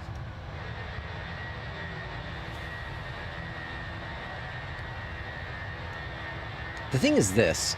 Here's the thing. They have released so much content. New content. Not updated content, but so much new content since the last update for the 306. And it irritates me that it's very similar to what SI does, which is they have so many new things come out, but they don't fix the core issues. They claim that they fix the core issues, but they don't fix the core issues. And I think that's what we've seen with builds, is that they have all these new things come out, but they don't take care of, they don't put enough time into things that are already out that people have bought. They're like, oh, we already have your money. We're not worried about it now. We're going to focus on making something new so we can get more money, and then we'll focus on fixing your crap. That's not how you run a business. Fenix, iFly, Beyondatc all have shown you that they fix the core product. Before they release new content, they fix the core product. Now you can question Beyondatc because people have done it recently, which is they've added new features but haven't fixed some of the vectors and whatnot. I think the bigger issue with Beyondatc is that it's such a complex program, especially with traffic, that they have to figure out how the best way to integrate all the new changes and not break other things. There's an in-build spy among us. Market pressure? Yeah, I get it. I get it, like they want money. But it's such a shady thing to do. In my opinion, it's such a shady thing to do. I think if you want to keep people buying your stuff, you need to consistently support your product.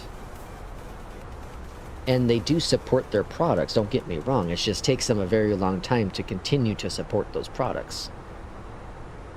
Imagine if Microsoft was releasing new features for Windows every 2 months and then doing bug fixes every 6 months. Right? Imagine that. I don't think Windows would be where it is today. There's a reason why Microsoft Windows is a dominant player in the operating system market. They dominate. There's no competition, period. You can talk all you want about Apple, but the Mac has zero competition. And Linux has fell even farther back.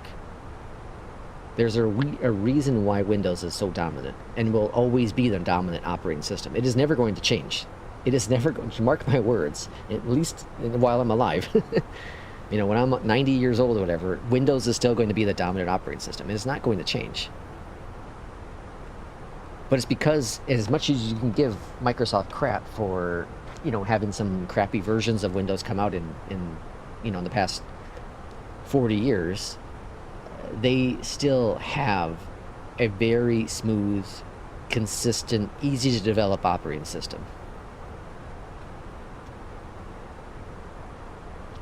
Established companies won't do that. This is a startup thing. I work for startups. This is the make or break model. Yeah, it just irritates me. And it's not just builds, or it's not just flight sim stuff. Obviously, we have, you know, massive companies, gaming companies that produce games, and there was I don't remember what it was. There was some game that came out a while back ago. It was bug-ridden, and before they even released a patch to fix some of those bugs, they released a DLC. So here, buy our $60 game or $70 game, and then like a week later, here, buy a DLC from us We'll eventually get to fixing our crap. It's not how it's supposed to be. That is not how it's supposed to be. Oh well. Just one man. Alright, we're almost at cruise 360. All's looking great in the cockpit here.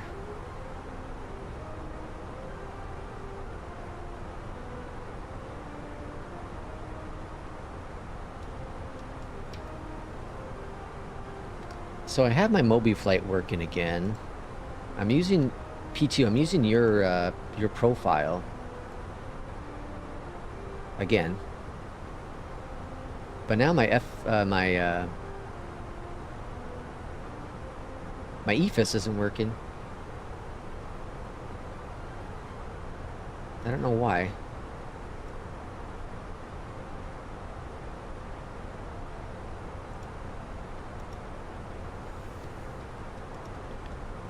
Say it's no for that. Let's see if I can figure this out while we're cruising on out of here.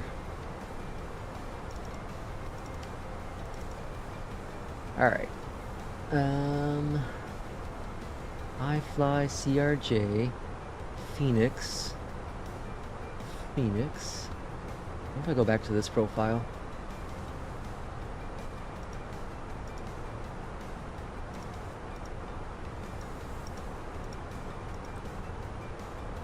There we go. Okay.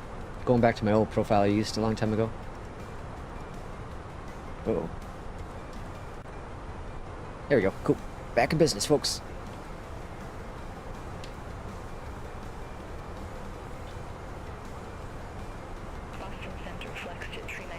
Everything works for me. This is what we have with Flight Sim, though. Mobiflight's just been giving me headaches recently. But I got it fixed now. I think we're good. And it's only the Fenix. Everything else has been fine. Gotta go now. Have a great day, rest of your flight. Hope your landing goes well. Thanks for coming in, Steven. Much appreciated. Much appreciated. We'll see you in Discord. Boston Center, Brickyard 40, 428, good day, passing 7,100 for 16. So we got another half hour or so for our flight. And then we're looking at a straight-in arrival. Runway 27, but it has this weird loop. Let's look at the charts real quick, because it's an interesting approach here in Philly. Kind of reminds me of Newark. You see, we come in, and then we have this, like, turn here. So what's over here that it avoids? Yeah, what is it avoiding over here? All we have is Moodstown. Is there, like, an Air Force base somewhere here? It's gotta be. Because it has a super sharp turn.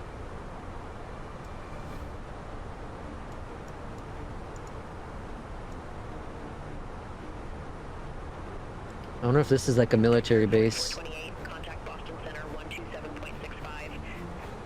Contact Boston Center 127.65. Or is this where downtown is? Maybe this is where downtown is. I can't remember. Yeah, downtown might be over here too, and it's trying to avoid that area. Yeah, it could be that. Alright, so Philly. We don't know what our runway is just yet, but we can at least look at the GIMS 4 arrival. So here's the RNAV. We're going to come in here, we're going to do this sharp turn around, and then come in for the arrival.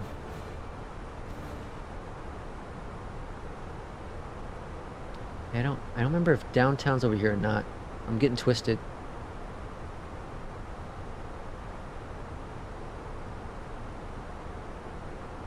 Yeah, I remember. Okay, anyways, we're landing runway 27 right is what we're expecting right now. Here's our landing. And then we'll taxi to a gate right here, exit to the right. And if this is like a runway we're going to stick with 27 right, I won't worry about getting ground clearance either, because it's going to be right there. I'd rather save the premium characters.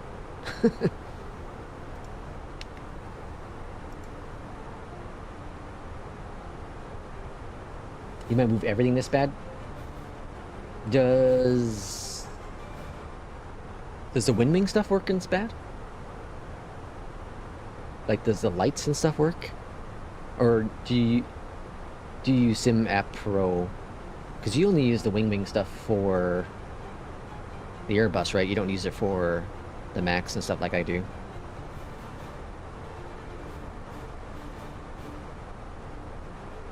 Spad's kind of expensive though. Spad's like, what is it, 50 bucks or something? JetBlue 902, contact Boston Center 124. Let's look at it real quick here. Have a good one. So here's Spad. Contact Boston You Center can buy Spad Mix. 525 JetBlue 902, take care. So you can buy the complete edition for $90, and this includes, there was something, was it Steam or something, right? Or what's it called, Stream Deck? There's something that this version offered you that the other ones don't. JetBlue 2533, contact Boston Center Yeah, 124. Elgato Stream Deck. Take care. So you can use, Contact Boston you have to Center get this complete edition to use the Stream Deck, or you can get this version here. This is $30, but then you have to buy the add-on, Flight level 360. which is the Stream Deck add-on. JetBlue 2533 Boston Center. I don't remember which one that is.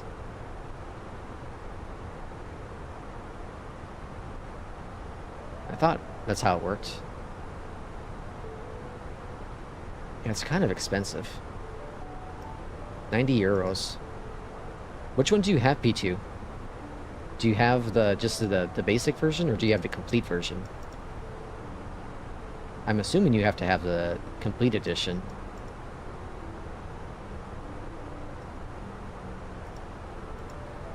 And it does have profiles like Mobiflight too, right? I guess first, I need to confirm that the WinWing stuff works with it. I don't think it does, though, based on what I read before. I don't believe it does. And then what version you have, just so I can compare it.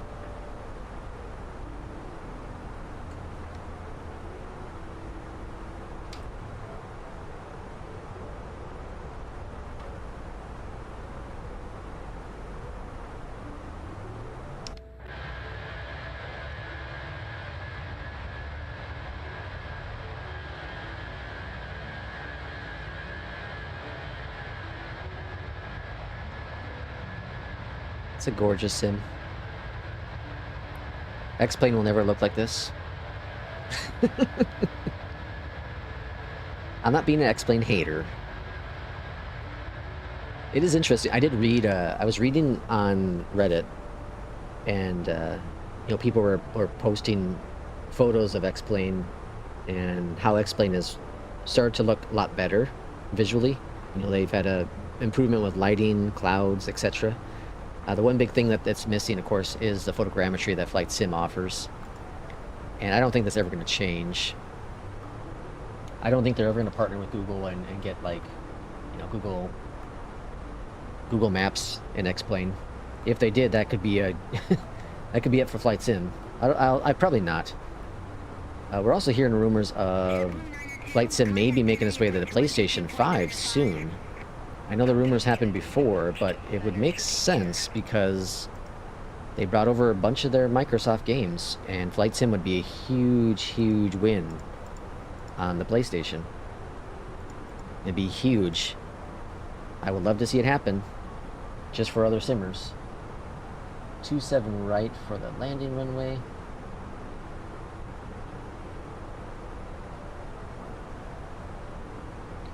And minimums are 211. 211. Okay, got that set. Did I clear out that message already? Nope. Alright, let's go clear out that message. So to make do, Atsu, AOC, and receive messages. JetBlue, and it says no required ADCs, so that's good.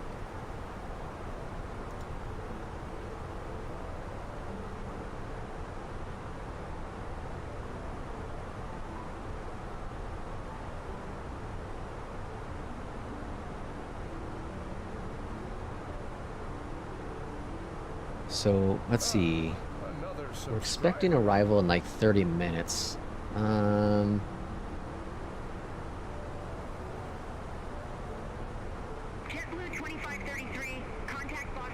think we'll do one short test with the Inabilities 306. We'll do a short test with the 306. Have a good day. I'll have to figure out the airports. Boston Center, I'll go to my JetBlue go-to 2533, testing flight routes. level 360. We'll see how it is. Might have to move. Oh, that's you did it. Mike, welcome on in. Thanks for the subscription.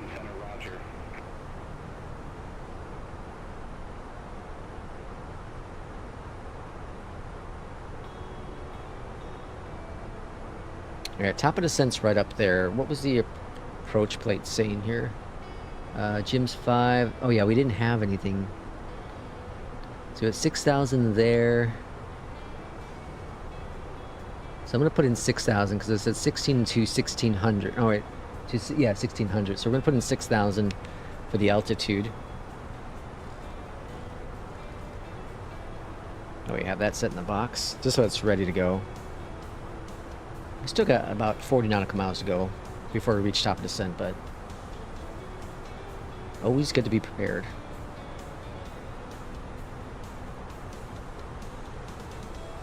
I was kind of expecting the Super to come out today, 727 Super. I guess there's still time for it to come out, but I don't think it's going to happen today now. Typically, Flight Sim Studios releases it earlier in the morning. I'm still thinking sometime this week.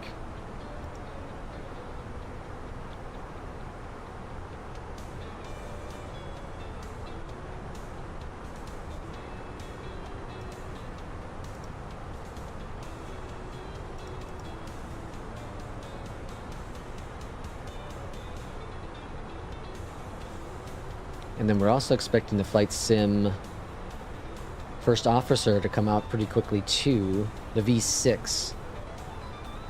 Now he did say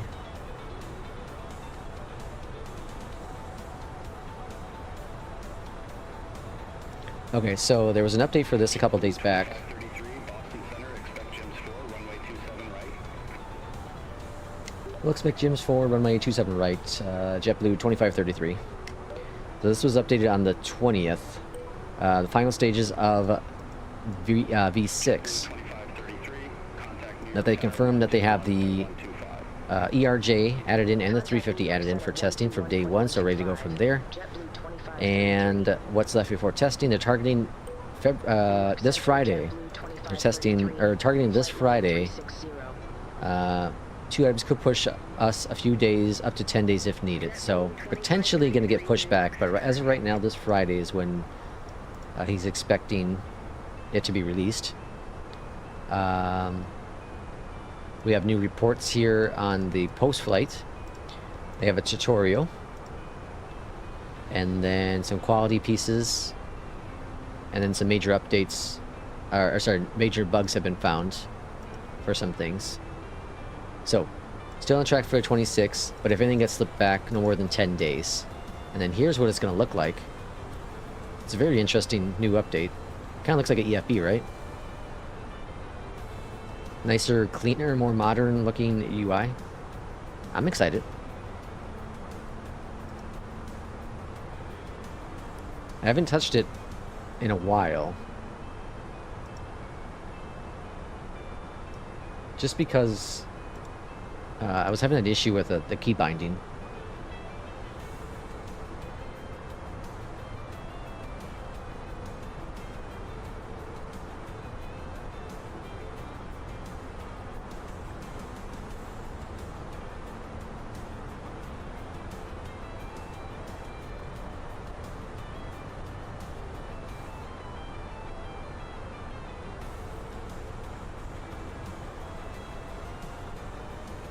Alright, top of descent's in about 20 nautical miles now. And let's see what the the McDo has for the descent instructions. So 39.27. Jim's 13. Does it have the 6,000 like I put in? You get the 10,000 limit and pretty much 6,000, yeah. JetBlue 2533 after Briggs, cleared via Jim's 4. Pilot's discretion descend and maintain flight level 240. Philadelphia landing runway 27 right. Altimeter tree 00. 002. So I always hate this instructions because this is after Briggs. Pilot's discretion descend and Well, maintain Briggs is flight way level over here, 240. and 36,000 feet. Runway 27 right. To go from here to here JetBlue down to 6,000 is not a lot of space. Not a lot of space. I'm gonna let the plane do its top of descent here. I think that needs to be pushed up a little bit. And I think the issue is because it's a star. It's confused. I think Beyondatc needs to do some work to push this back out for the top of descent. P2, welcome back. I was asking you, P2, about the SPAD. Which version do you have? Did you buy the complete edition or the $30 version? And JetBlue 2533. does the WinWing stuff work with it? 75. Have a good one. All the someone liked your comments are coming in now. Did you open the init build video? No. No, that's not until tomorrow. 2533, descending via Jims 4, flight level 360. JetBlue 2533, New York Center, copy. Yeah, it's not until tomorrow.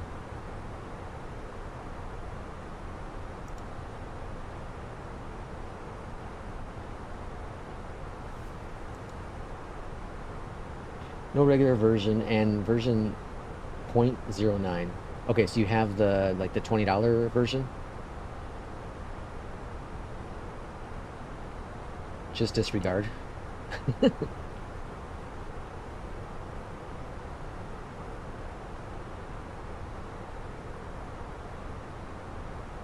I think WinWing works. I saw a video by Spad yesterday about it. Okay, interesting. So what do you don't use the Stream Deck, right? Because the basic version doesn't work with Stream Deck from what it shows on the website.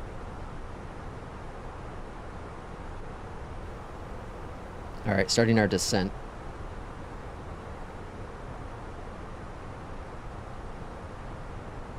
Okay, so you have the $20 version.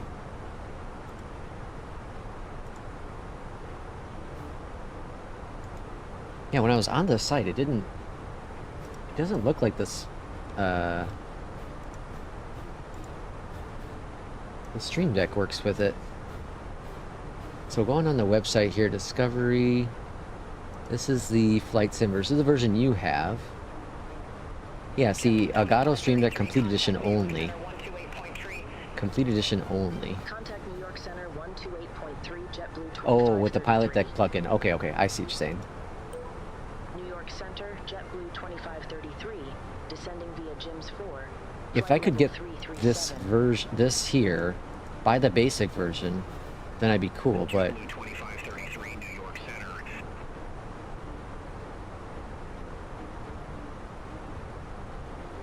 I'm confused by the add-ons now. I thought one of these add-ons added in.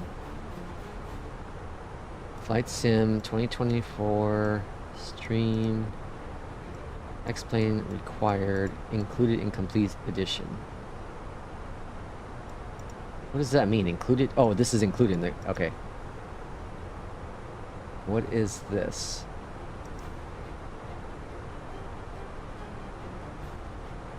Yeah, I don't care about that.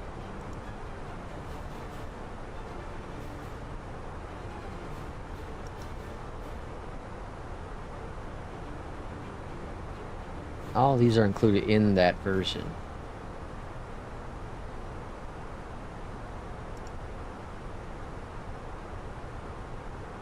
I would like to buy just this version, but then add in the Stream Deck. Oh well. Oh well. Aviation King, welcome on in. I use Stream Deck and the Pilot Deck plugin. Hope you're doing well. Welcome into the stream. We're on approach into Philadelphia. So you buy the base and then MSFS, I guess. They changed their pricing model, so you also need to buy updates now. Oh, really? Ah, the hell with that. I'll just give a couple bucks to Mobiflight. I'll give a couple bucks to Mobiflight. Mobiflight's free. They give you free updates. It's all open source. I'd rather do that. The only issue I have with Mobiflight right now, honestly, is the fact that it's not doing it. With one of the last updates, it broke the linking plane profiles. It's a little annoying, but again, I understand it's free, so you know when people have time, they'll work on it. They'll work on it.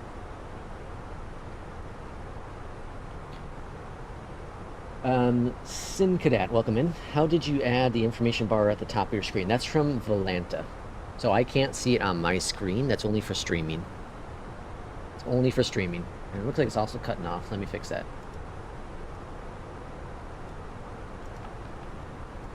Is it cutting off? Or maybe it's not. Can't fully tell.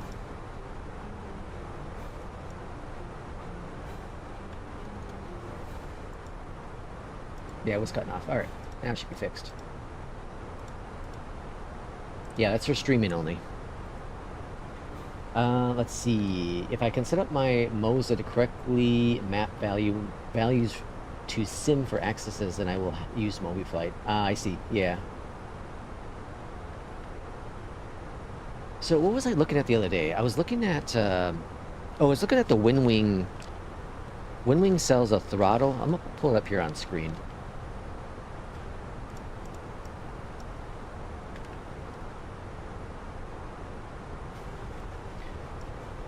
So I was thinking about going all in on WinWing. Okay, so WinWing sells. They're working on other joysticks, stuff like that. But right now, what they sell is they sell throttles and all that jazz. They have this here. It does look kind of cool. This is for fighters, you know.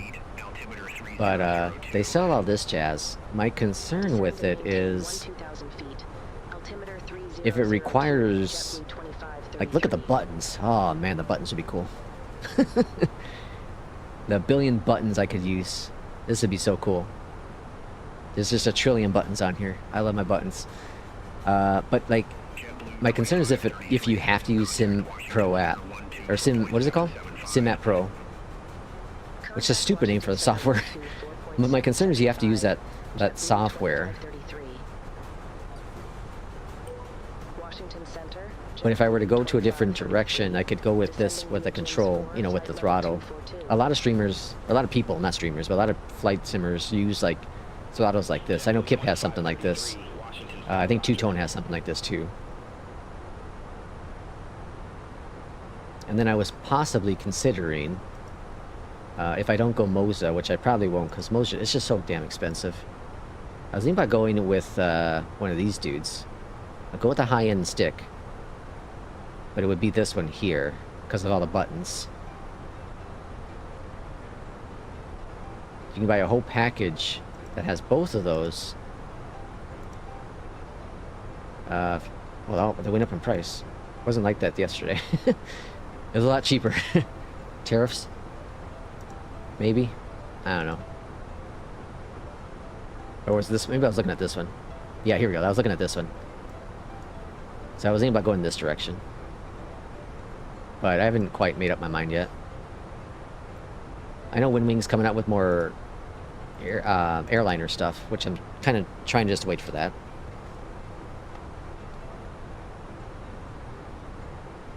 I like big buttons, and I cannot lie. Let's see, what am I missing here?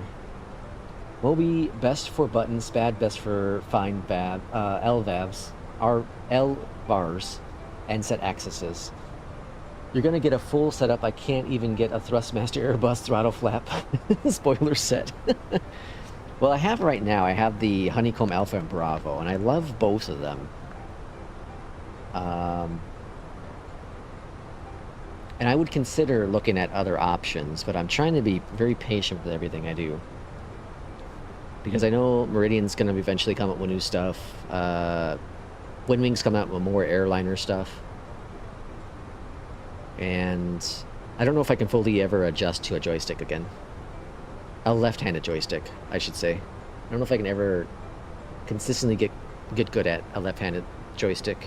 I've been using a yoke for so long now. It's every time I jump into the joystick, I struggle so much with it.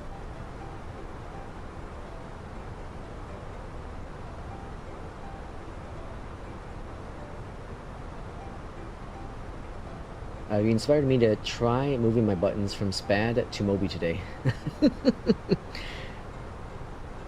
This is when P2's, or yeah, when P2's gonna rage.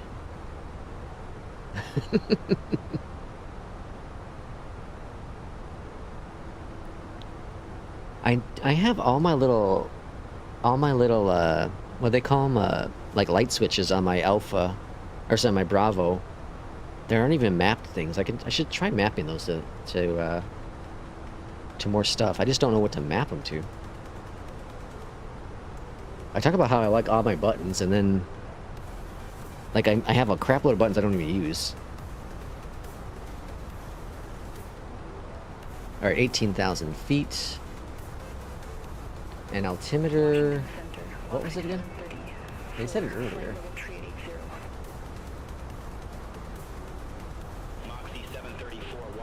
Altimeter 3000. Okay. 3000 in the box. To everyone in chat, Lexter, what is the best hardware for flight simulator? Oh boy, Aviation King. That I think that's really, it's really up to you. It's really up to you and what you're looking for. Some people like, well, a lot of people like the WinWing stuff. So I have the WinWing Ursa Minor.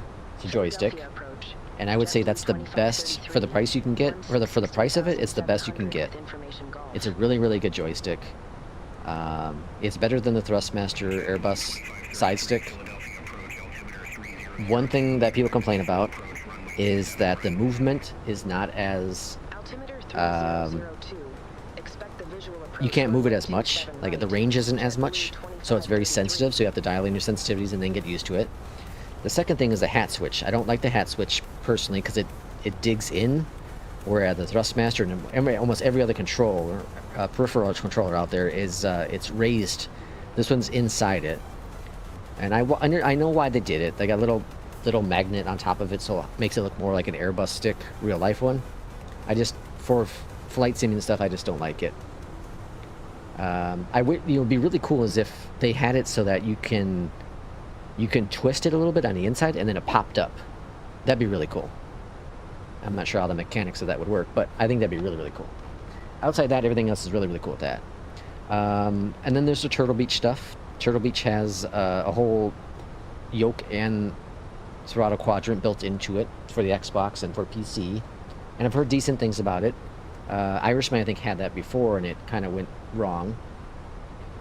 And then, of course, I have the Honeycomb Alpha Bravo. Absolutely love them. I've had the Alpha for a long time. And the Bravo, I got it probably 6 months or so after that. So I've had both of them for at least 3 years. Probably 4 years now. And other than the Bravo, the only issue with the Bravo really is that they had some cheap wiring on the inside, and eventually they snap, and then you have to go in there and solder it. It doesn't affect the throttles themselves, it just affects any buttons or the D-dents. But I got that fixed. It's quick solder, it doesn't take much, and buy a soldering iron and some solder, and you're good to go. It's like $10. It's a pain in the ass to get inside there and fix it all, but once it's fixed, it's fixed. Just do a better job than they did. And then, of course, P2 has the Moza AB9. He absolutely loves it, but it's like, the whole set's like $800, so you buy the base and then you buy a stick. And depending on what stick you have, like the stick that he has doesn't have a lot of buttons. But if you like buttons, well, then you gotta go buy another stick. So you can do like a Thrustmaster stick, or what's it called, Verbal. They also have some. So like, there's a whole bunch of different manufacturers that have them. You just got to make sure that it's compatible with the Moza AB9. But it's got high praise. It's a really good stick.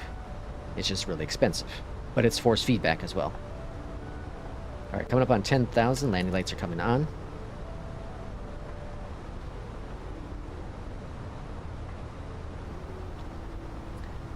May or not be able to work around my program hardware to aircraft automatically workflows. Oh yeah, we have a lot of Honeycomb Alphas for sale. That's blasphemy right there, bro. P2, I think that's worth a ban. I think it's a timeout. I think Will needs a 10-minute timeout. Moses Sick and Honeycomb Bravo. If you're in Canada, I can sell you my Honeycomb Alpha. That's a band too. Where's Irishman when I need him? I'm trying to fly the 737 NG. Well, then the Honeycomb Alpha is a great stick, or a great yoke for that. Get the Moza yoke and the Bravo. Right now, I got the Thrustmaster T-Flight HOTUS one and trying to change it to something better. Oh, yeah, I had that one. It's not bad. It's not bad, but you know, when you get higher quality stuff, it makes it look like crap. All right, let's bring out some spoilers here. Let's see, PC specs and settings and resolution. Do I have a button still for that? Someone asked for the system specs.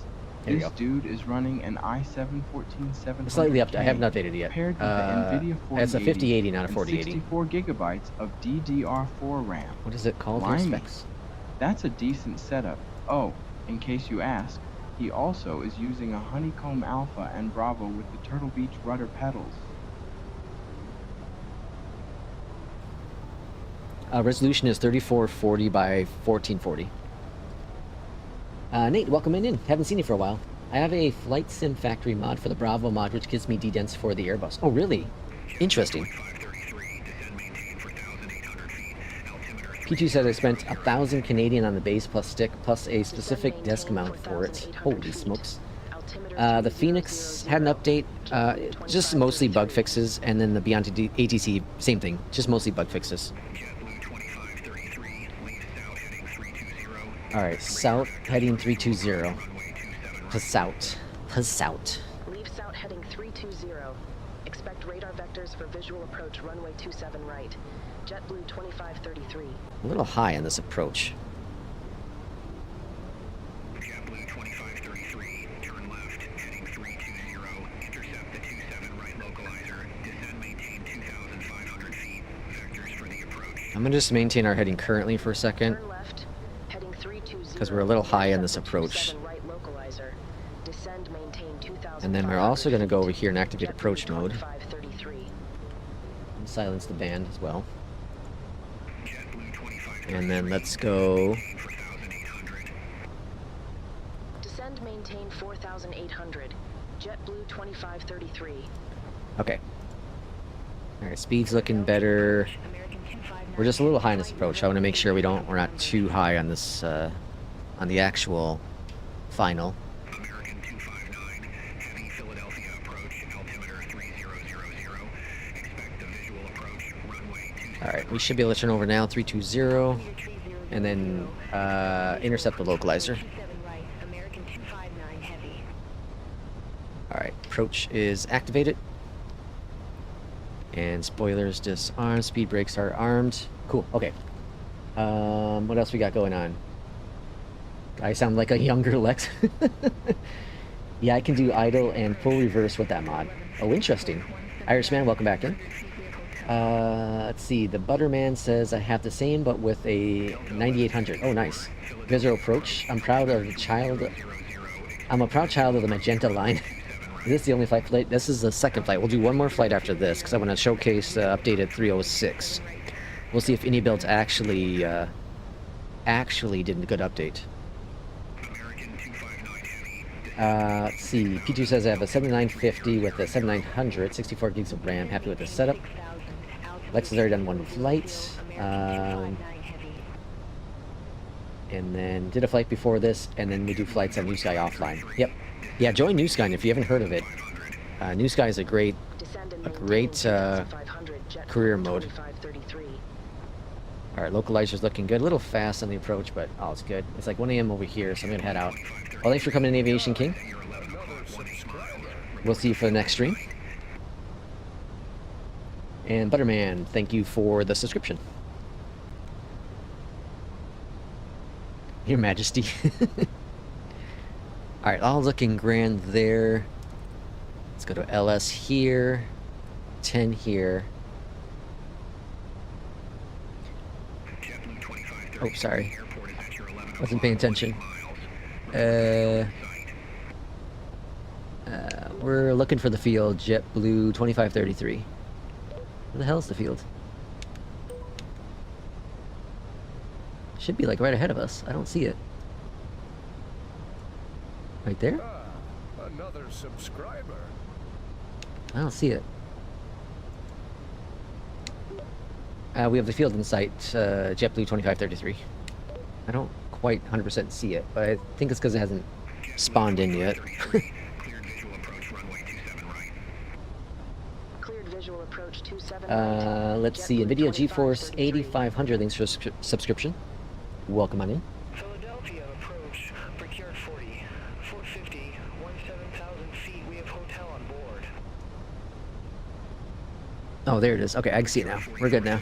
Philadelphia approach, Oh. altimeter 3000, expect a visual FPS is a little choppy here. Altimeter 3000, expect Just activate approach and relax. 27 right. Brickyard 40. Alright, we're in a bigger plane now, so let's go flaps 1. Philadelphia approach. Piedmont 15, Gear coming down. 14,000 with information hotel. American 259 heavy, descend and maintain 5000. Descend and maintain 5,000. American 259 heavy. Alright, gears down. Flaps are slowly coming down. We're going to do a full flaps 4 for the arrival. 33, contact Philadelphia Tower 118.5. And there's flaps 2. Contact Tower 118.5. JetBlue 2533, take care. Philadelphia Tower, JetBlue 2533. And flaps 3. Visual runway 27 right. We'll wait for 6 nautical miles out, then we'll do our full flaps out. 2533 Philadelphia Someone didn't clean the windshield. Look at this. Disgusting. 27 right, cleared to land. 27 right, clear to land. Runway 27 right, cleared to land. JetBlue 2533.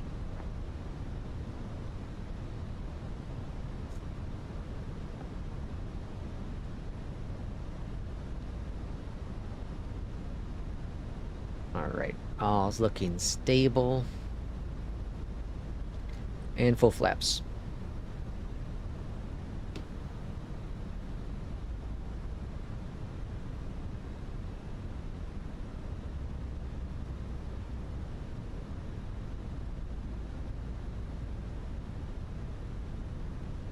Alright, you ready? Here we go. AP off. Don't panic. It's gonna be okay. Probably. Maybe. I got a little bit of crosswind currently at 11 knots, dropping down to 8, and that's what our expected wind is going to be at 8, so shouldn't be too terrible.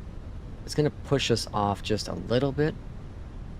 Right now, though, we're pretty stable. I'm not concerned. We're on the path. We're slightly off course here. You can see just slightly, though. Just, what is that, an inch?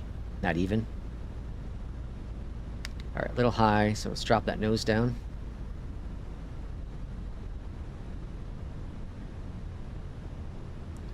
Come on, get down, buddy.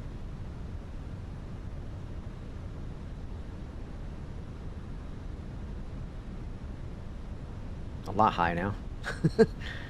Alright, come on. Get on down, buddy.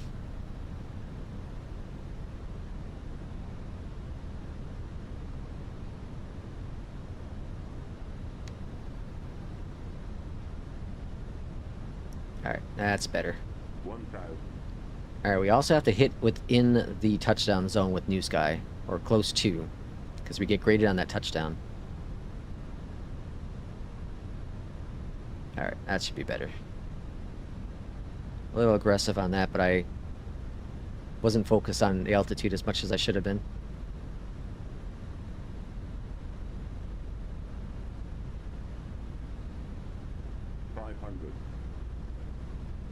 Alright, making just minor corrections, minor corrections.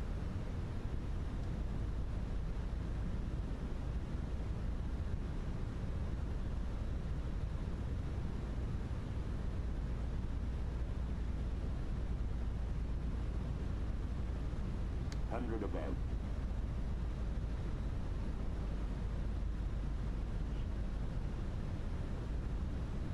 Minimum.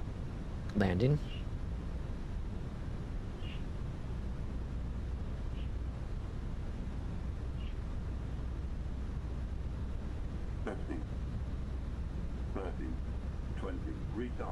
Hold it. Idle. Ooh. Ouch. Alright, that was a little heavy. 262. 262 on the landing. Reversers coming out. Hey, at least there's no tail strike. Philadelphia Tower, continue. Local American 259 Heavy.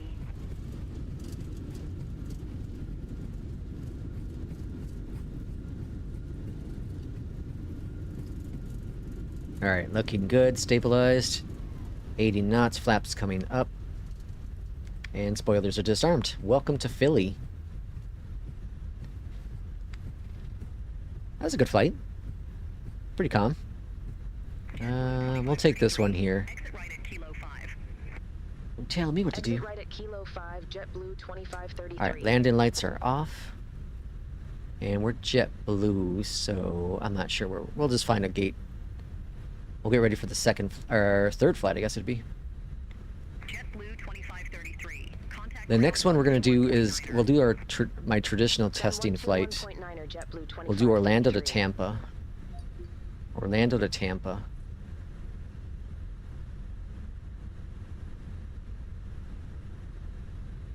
Alright, taxi lights are off. This will be at least a good indication to see how the FPS is with the 306.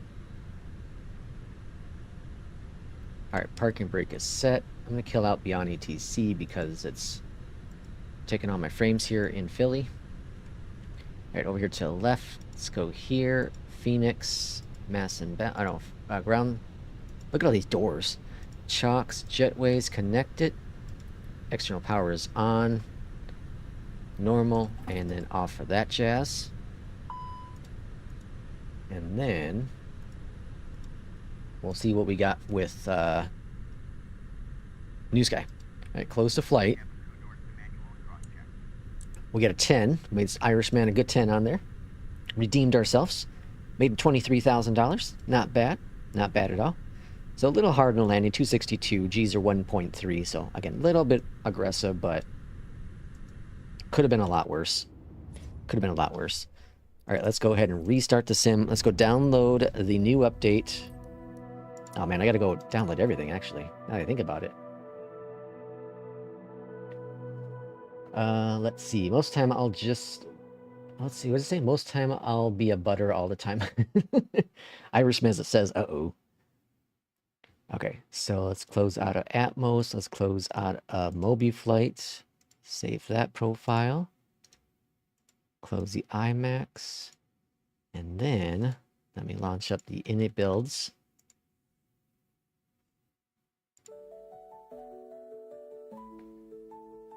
Alright, so we go into my products. Y'all can't see this, I'm just talking through it.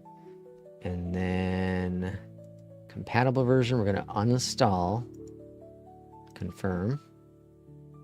Alright, so that's uninstalled. And then we're going to go back to my products, aircraft, and then we're going to do the premium edition of the 300. Perfect. Update 23rd. Perfect. Install.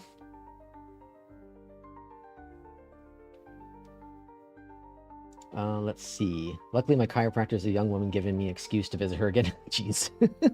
Third flight, yeah. The bot is unstoppable. Well, I wasn't going to do a third flight, but we got to do one just because of the 306.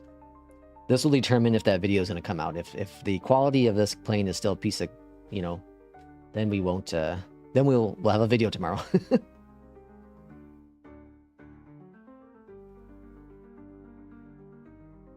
By the way, this is me playing the piano. This is real. This is real. I do this, you know, while I'm flying.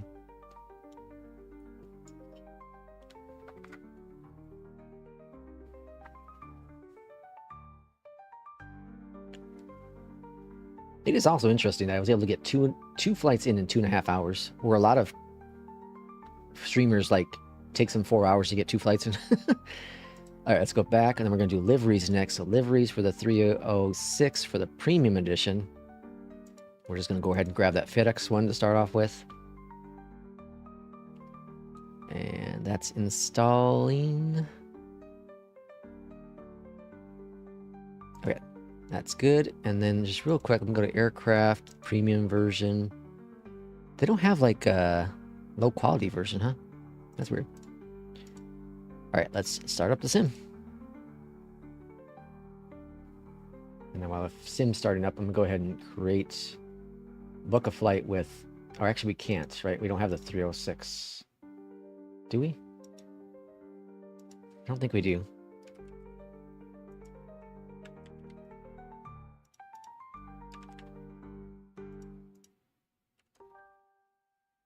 No, we don't have the 306 with New Sky. All right, so this is gonna be a no career flight.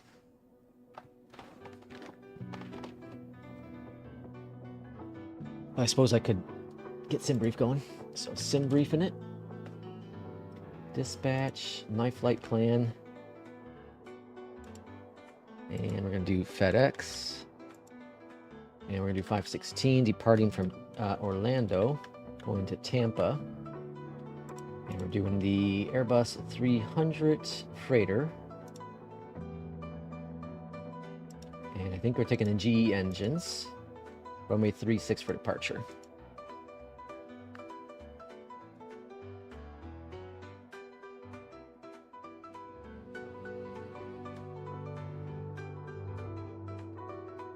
At 14,000 feet for the altitude.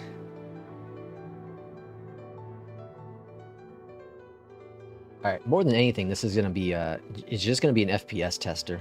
I'm not even having Beyondatc going for this one. We're going as flat as we can. So we're at default Orlando, and we're going to a paidware in Tampa. Okay, so we're going to do in the 300. There it is, the freighter version, the GE engines, perfect. This is the compatible version, or sorry, this is the premium version, the one that just got updated today. All right, we're gonna go live weather. I don't know why that does that. Okay, and then we're going to Orlando.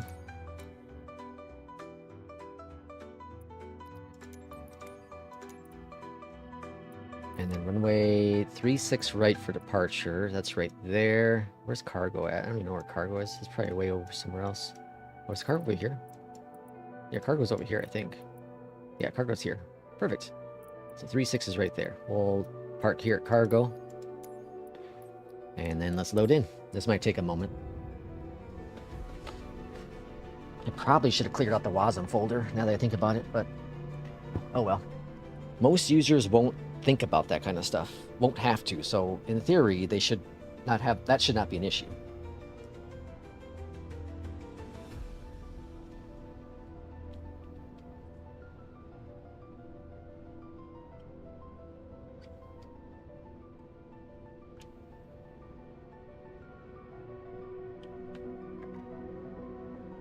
Should probably update Atlanta. Start a new flight in the 30s. Oh, it doesn't even list this aircraft. Oh, maybe because it's not spawned yet. We'll wait.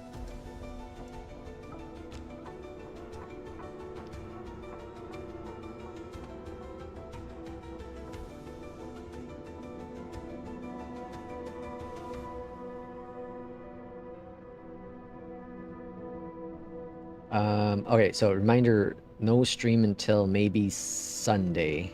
I'll try to do a flight or two on Sunday morning.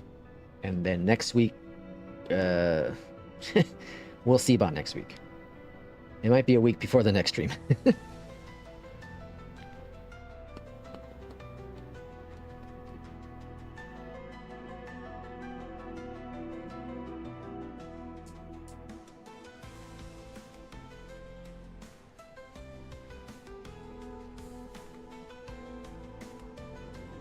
Alright, here we are. Spawning on in. Alright, they claim they fixed the beacon stuff. We'll find out if they fixed the beacon stuff. Why is... Alright, well, let's pick that. Not Philly. What the hell are you talking about? Alright, start a new flight. Why does it say we're in Philly still? Atlanta's crazy. Alright, 306. Departing Orlando. Going to Tampa. Alright.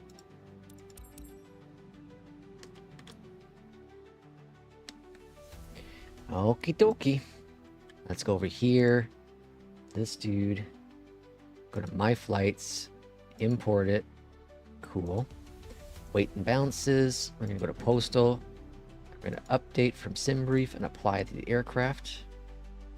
And then instant do it. Cool. And then we should already have ground crew. Yeah, that's our ground stuff already connected. Takeoff information, we're going to sync it. Runway 36 right for departure. Calculate. Cool. Up here at the top. External power is on. Battery 1, 2, and 3. Go up here. IRSs are doing their thing. Let's get the APU firing up. 1, 2, 3, 4, 5. Start. That going. Compass is on. Arm this guy. Yep, arm. And then, all right, here we go. We're going to do beacons now. So strobe light, beacon light, nav, wing lights all on. Seatbelt sign and no smoking is also on. We'll calm the band down. Yeah, that was a good haul. Yeah, for sure. All right. Oh, okay. Yeah, that's fine. It's fine. It's fine. Okay. I was about to say about something going on here. Okay, so now we have to go on down below here, and we're going to go to menu, ACARS, request it. We have that imported, and then align the IRSs. Sorry, that's all set in there. Next page, we hit this button, that pulls in. Now we got to get our 0 fuel weight, which is back on the weights and balance. 2962, so 29.6. Drop that in there. Perfect. Then take off V speeds. So far, performance is pretty good. Should we throw in Beyond ATC? Master copy, welcome on in. 155, 163. 155, 163. I think we're going to throw in Beyond ATC.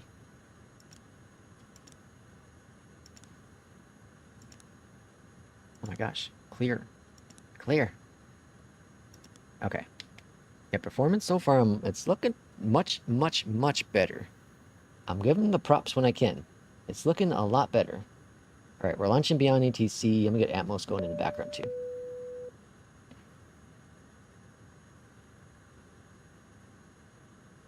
Irishman, if you could, I don't know if you're available to, or do you want me to, or should we? Now, never mind, disregard. This is going to make us any money. This could probably lose us money on New Sky. All right, so APU is available. That's all looking grand. Let's go ahead and get all the pumps ready to go. We can turn off the external power. Let's go over here. Ground supply, remove. Grand. Let's go ahead and get our clearance. What the hell? Frequency doesn't exist. There we go. FedEx 516 Heavy, ready for IFR clearance to Tampa. FedEx 516 Heavy Orlando clearance cleared to Tampa Airport. Red Sox 1 departure, then is filed. Climb via SID. Departure frequency 120.15. Squawk 3024. We're climbing via the SID. Cleared to Tampa Airport. Red Sox 1 departure, then is filed. Climb via SID. Departure frequency 120.15. Squawk 3024. FedEx 516 Heavy. All right, and then FedEx 516 Heavy, read that what was it? Contact Cruise? ground 121.8 14. when ready for pushback or engine start. Ground 121.8 when ready. FedEx 516 Heavy. Okay, perfect. So runway 18. God damn it, they changed the runway. I'm gonna see if I can request a different runway. FedEx 516 Heavy request departure. I missed the beginning of the runway stream. change. No worries, master copy. It's not gonna let me probably change it to 36. FedEx 516 Heavy, Roger, say runway. Yeah, it's not letting me. Cancel runway change. FedEx 516 Heavy. Damn it. FedEx 516 Heavy, I didn't get the runway, say again. All right, we're just gonna kill it beyond ATC. I don't want to deal with it. Okay. So we're just gonna follow our flight plan here. That's runway 36. 36 right. Red Sock 1. Master copy. So init builds. has an update for the premium version of the 306. So that's what we're trying on this flight right now. And then we'll be done. And then our arrival into Tampa, 19 right, ILS, via the Dades 2, and the Dades transition. Oops, crap. That's all selected. Insert, flight plan, perfect. Altimeter. All right, let's go ahead and request. I guess we're not going to request it because we're by ourselves now. We're going to do our pushback and engine start. It's really quiet without Beyondatc. All right, so we're going to push back over here. Release to park and brake, request pushback, and pushback is commencing. Then up here, APU bleed is on. Set this over here to to B, and start engine number 2. Yeah, performance is a much better. We gotta do our flex still. So props off to IndyBuild. So finally, after all this time, 63 for the flex. And then fuel, introducing 63. All right, that's set. What changed Beyondatc? Just some minor changes. Just some very minor changes. Welcome changes, but very minor. Mostly bug fixes. All right, that's all looking good. Let's go over here. We'll go -5 here. I'm not sure what this does, but that's what I do. All right, engine number 2 is good. Engine number 1 is next. And we're going to watch the NGs here. Or N2, sorry. You know what? I'm actually going to log. I'm going to keep Beyondatc in. I just won't use it. I just won't use the... I won't use them for navigation. I just don't feel like taxiing way the hell down there. All right, engine number 1 is coming on board. Oh, shoot, forgot to introduce fuel. All right, fuel. And then Terra is right here. Okay, cool. And the Fenix. The Fenix had the weather update. They fixed the weather, the METAR, and then some minor bug fixes with that too. Today is mostly just all bug fixes, but all welcome bug fixes. All right, flaps coming down. Engine number 2 is ready to go. We're going to switch this over to continuous. Master switch is off. APU bleed is off. Galley is on, and taxi lights are on. Yeah, this is substantially better with performance. Why is the clock not working? All right, let's see if this is working. Nope, engine temp too low. Okay, let's wait for the temperature to come up. We'll do our taxi out here. That might not be working still. What kind of flight? What are you doing today for your flight? So this is our 3rd flight today, Master Copy. 3rd flight today. This is a short hop. This is just a test flight. But the first flight was Midland to Austin. Second flight was Boston to Philly. And now we're just doing a test flight in this 306. This is one of my test flights I like to do, Orlando to Tampa. It's a short hop. You get to try departure, you get to try arrivals. You don't really get to cruise much, which is perfect. It's a great way to test everything in the aircraft. All right, let's see now. Engine temperatures. All right, cool. They fixed that. Yeah, okay. Props off the IndyBuilds. Took them a very long time, but props were it's deserved. They finally came out with a update that actually fixes this plane, and this plane is now seems to be flyable. We haven't got off the ground yet. It's flickering here though. You see the wheel? It's flickering. That seems to be a bug. But it's not a game-breaking bug. It could still fly and everything like that, so... As long as the gear is down... Yep. We're good to go. And the performance is substantially better. Uh-oh. Although now I just hit... frame gen bug, I think. I'm not sure what kind of bug I'm hit now. I'm not sure if that's beyond ETC or not. Unless it is the 306.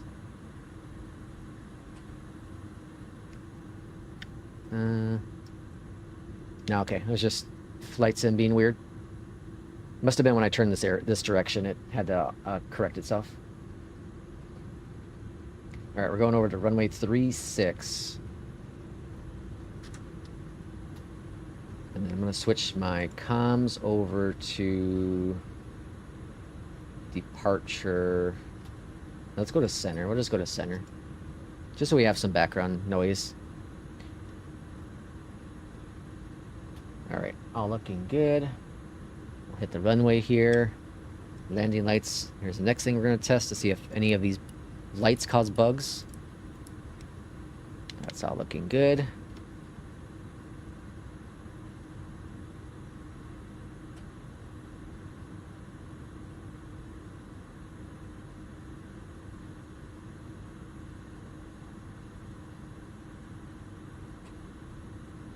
Alright, auto throttle.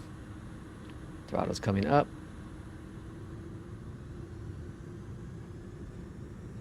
Toga. Let's go fly. Winds are straight ahead, 5 knots.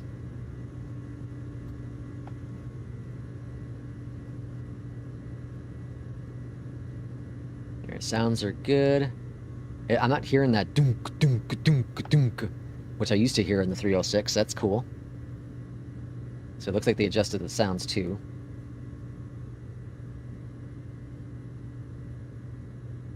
And V1, rotate.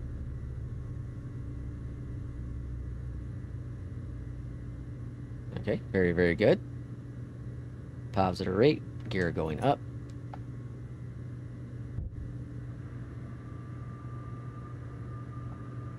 All right, so far I'm impressed. So far I'm impressed. Performance is substantially better. I can't get over how much better the performance is. All right, nav and profile are on. Flaps coming up. Hand flies just as nice as it always has.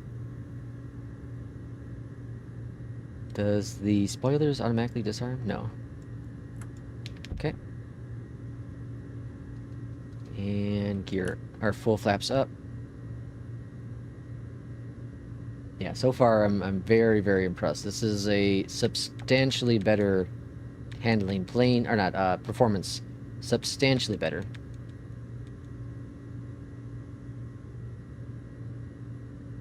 Alright, AP is on.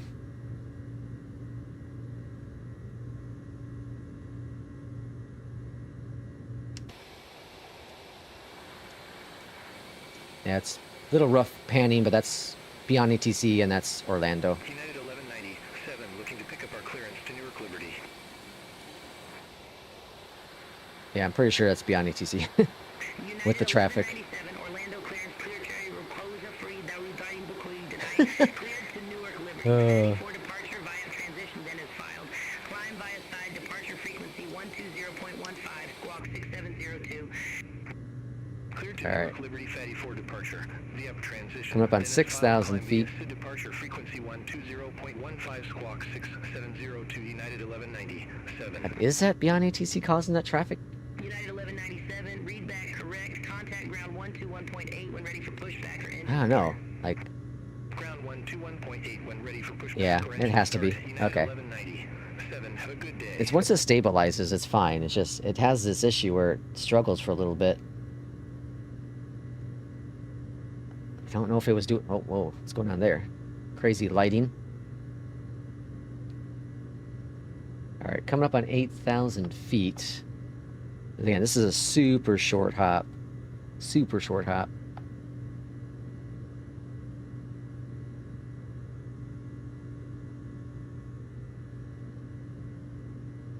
Yeah, so far I'm satisfied. I'm satisfied enough that I'm gonna hold off on that video that I made. I'm keeping it up, like keeping it available, but I'm changing it to private. Alright, so that video is private now. All right, 10,000 feet. Landing light, taxi lights are coming off.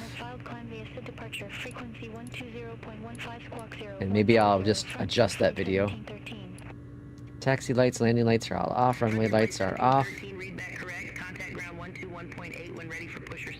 Perfect. All right, so down here it does give us ETAs, doesn't it? Yeah, so 1757 for the arrival. I'm going to go ahead and clear out this disco here. Clear out that guy. Oh, we have to, hold on. We have to clear out the manual here first, and then clear out the disco. All right, that's all set in there, and then we go ahead and put in our arrival information, runway 19 right. They impressed Lex. Well, you got to get the props when you can, right? And in it builds, it took them a long time. But they made this plane a lot more stable. And again, I'll give them the props where they deserve it. Because it is a lot. It's a fun plane. And they seem to fix the performance issues that I was having. So I'm not going to be negative for something that's not. It's not what I've been about, right? We talked about this before with, you know, SI and how I feel they continue to deserve the heat that they get. Because they have not learned their lesson. I don't know if Indie Builds has actually learned their lesson, because it's taken a very long time. But props off for them to actually finally get in this plane, the one I paid for, you know, 9 months ago, to be a lot more more functioning with performance, more optimized. All right, so there's that short little hop. What I really love about this plane, I talked about this the other day, is that you can adjust the sounds. So we can bring up, let's see, external engine sounds.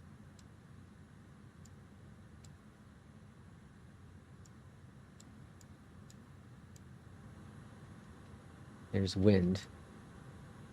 It's really cool. All right, landing. Let's go ahead and sync this stuff. We're landing runway 19 right. And then calculate. Perfect. All right, so dry conditions, right? Yeah, everything's fine in Orlando. In Tampa. Top of the descent's right there. So I'll pop that in the box here shortly. 3,000 feet we'll put in.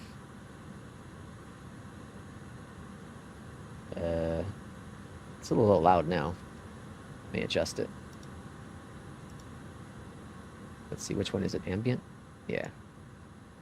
That's external engine. I'm going to keep that where it is. Bring those up a little bit. All right, let's try that. Okay. And then we'll put in 3,000 in the box here for our top of descent. And with this plane, you just you tap the profile here, and then it will start its descent. And then hiding over here, you can put in your landing elevation. I always forget about this because it's hidden well. We can do like that. Okay, cool. Perfect. I am testing my Mobiflight profile for the Honeycomb Bravo. Ooh. Nice.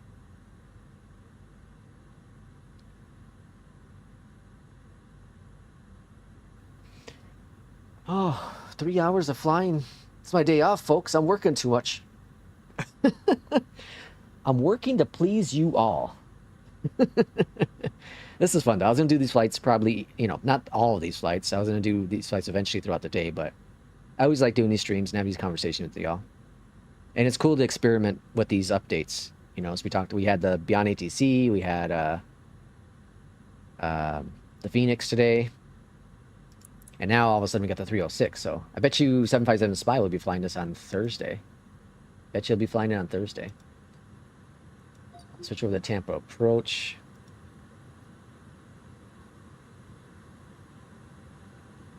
Actually, let's see if we can get ATC with Tampa approach. FedEx 516 heavy. Good day. 3 hours is easy. P2 says we are pleased. FedEx 516 heavy. Tampa departure. Radar contact. Cleared direct ARDSOX. Resume the Red Sox 1. Descend and maintain 10,000 feet. All right, got cleared down to 10,000. Clear direct ARDSOX.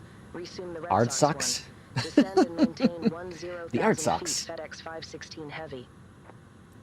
We're descending via the ARDSOX. 516 heavy, Tampa approach. Expect gauge 2, runway 19 right. Perfect. We'll expect H2 runway 19er right. FedEx 516 heavy. Cool. Yeah, I'm impressed. Like, before, if I were to pan like this, it would be like a slideshow. It was awful. And, like, I'm panning no issues. This is great. This is a good update. Good job, Inabuilds. I'll give you the props where you deserve it. I'm still pissed that it has taken, 9 months to get this plane working, but I'm happy enough. Now I gotta figure out what I'm gonna do for other content. I gotta get another video out. Maybe I'll do a startup video. I don't think I have a startup video for this 306. I'll do that. I'll work on a 306 startup video. It's a bit complicated. A bit more work to get it working, so. From art socks to flexible rug. Will, leave it to you to remind me of flexible rug. All right, we are officially changing the channel name to Flexible Rug. Oh my gosh, that was fantastic. Good old Flexible Rug. We gotta meet Flexible Rug. They need to come into our stream. If anyone can find Flexible Rug for us and have them come into chat, we will do it. I'm also going to be launching up the SimSkies podcast. We're going to do, I'm not sure how often, every 2 weeks or so. We'll see. We'll see how it works out. But we'll do like interviews. Interviews with simmers of all sorts. Not just our community, but, everywhere. Anyone and everywhere. I'm working on lining things up. So once I get that all figured out, we'll get that going. Rug stereo. But I'm excited. I'm excited. It'll be a lot of fun just to kind of get everyone, here on in the community to jump in and join if they want to. Saskatchewan, Saskatchewan.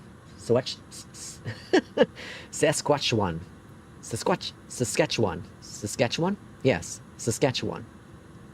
How's that, P2? Huh? Did I pass the test? Saskatchewan.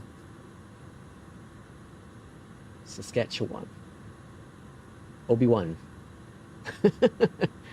Oh, I watched the trailer for the Mandalorian Grogu, and I'm really excited. It looked really cool. Looked really, really excited. And in other news, they brought back Jimmy Kimmel. I don't watch Jimmy Kimmel. I once in a great while I'll watch YouTube clip here and there, but I don't really watch the show. And it's on at 10:30 tonight. I thought it was earlier, so I was gonna watch it just to see how it goes. But it's cool. Disney made they did the right thing. They did the right thing. People are gonna be like, oh well, he said this, he said that. He didn't say anything that was offensive, in my opinion. And it's my personal opinion. He didn't say anything. So it's good that Disney did the right thing and they're bringing him back. And we'll see how things work out. But it's good. Good on Disney. 100 points to Gryffindor. I'm really impressed. This is a good job. Although it's kind of rough now. Did I speak too soon? I might have spoken too soon, folks. Let's see. Oh. I wonder if that's beyond ATC. Let me see. Let me turn off beyond ATC traffic. See if that's what's causing this.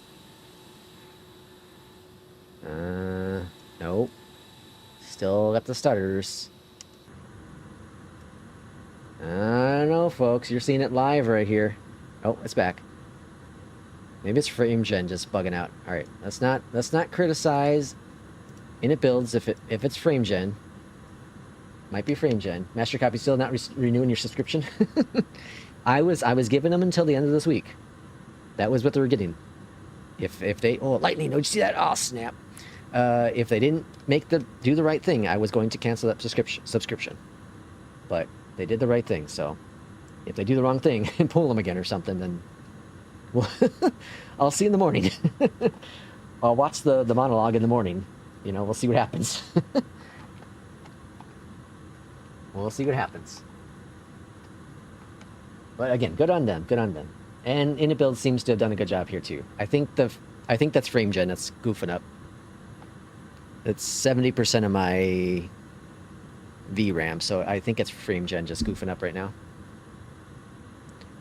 Spoilers are armed. It's rugged. It's slippery.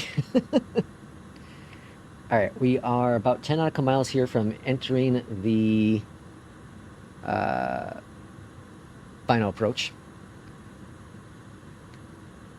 Delta 1099 heavy. I got a fire stick now. 150, expect radar vectors for visual approach runway 19er right. That's awesome. Shh. 150, expect radar vectors for visual approach runway 19er right. Delta 1099 heavy. Some of the local voices sound robotic. Some of them sound robotic. That's about my only critique with the local voices. Like, they're okay, but they're getting close to that level of FS HUD. They're kind of getting close to that level. And I can always switch back to basic voices, but I want to test out these local voices more. Blanket with sleeves helps. Delta 1099 heavy, turn right, heading 125, vectors for the approach. Turn right, heading 125, Delta 1099 heavy. Yeah, see, that voice sounds very similar to FS HUD. Very, very similar to FS HUD. Which has only been really my only critique with FS HUD is just the voices aren't all that great.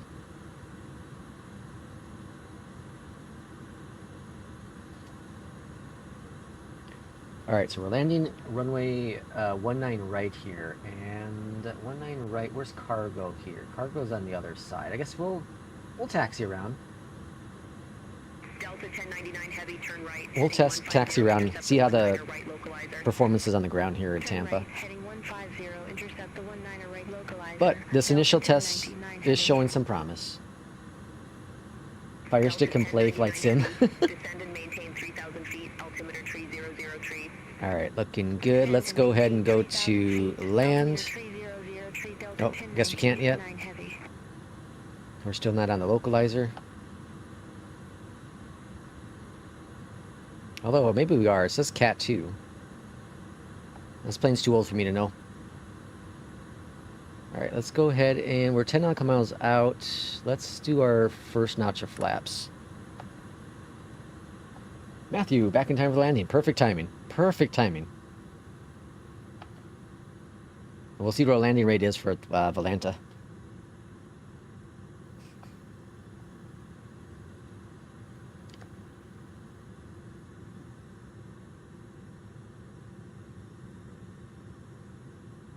The buttons all work, but the axes are a pain in the are headache. Sorry. Is at your 1 o'clock, 15 miles. Report the field in sight. We have the field, Delta 1099 heavy. I was supposed to follow a different approach, but I killed it out, so that's why we're not getting ATC instructions. I'm going rogue on this flight. Alright, we are looking really, really good. Let's bring out the gear. Now let's see if I remember to turn off auto throttle. This is the Inabuild's A306, the A300. The premium version got an update today, and the performance is a lot better than what it used to be. A lot better. Right, we're going a little fast. Let's bring out the speed brakes, slow us down.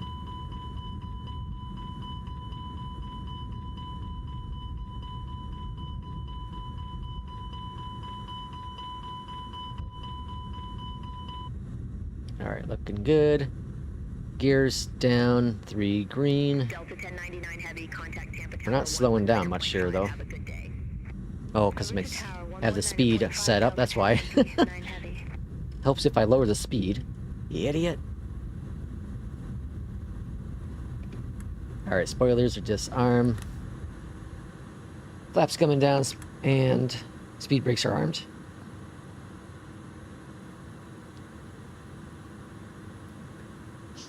Alright, looking stable now.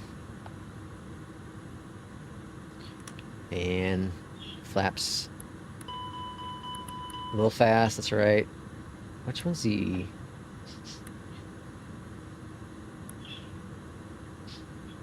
I always forget what the ILS one is. Alright, and full flaps, good. Beautiful grand. AP is off my aircraft.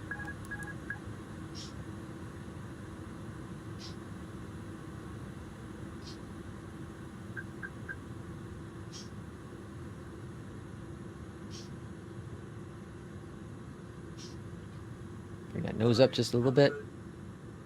Oh, I know why. I had to do the ILS, that's why. This plane's just a lot more manual. I used to forget just like little things. I feel like this yoke also moves like crazy on the screen. It's like wild.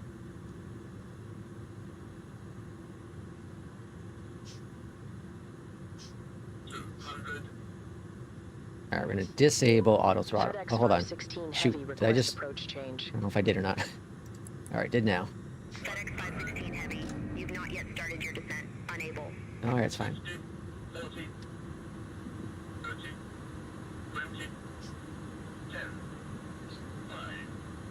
Touchdown.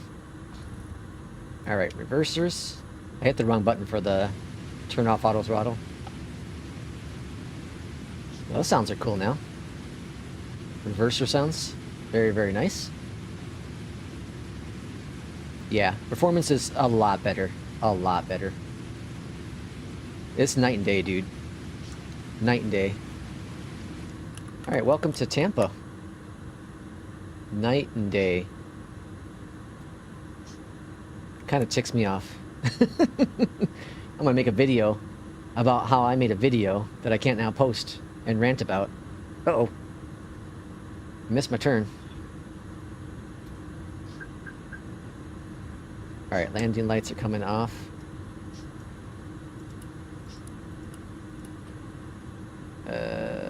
Those are off still, that's fine. Yeah, a lot better. I would say very similar to the Fenix. Very similar to the Fenix now. And probably on par with the 320, the in-build 320. Very, very similar to that.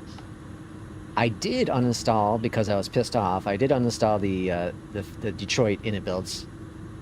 If they can't fix a dip, then I don't want their scenery in my plane. I'm also still going on strike. I'm not buying anything in-builds until they've, other than, you know, the 220, until they prove to me that they're turning a new page. 220 is the only thing I'm buying going forward from them.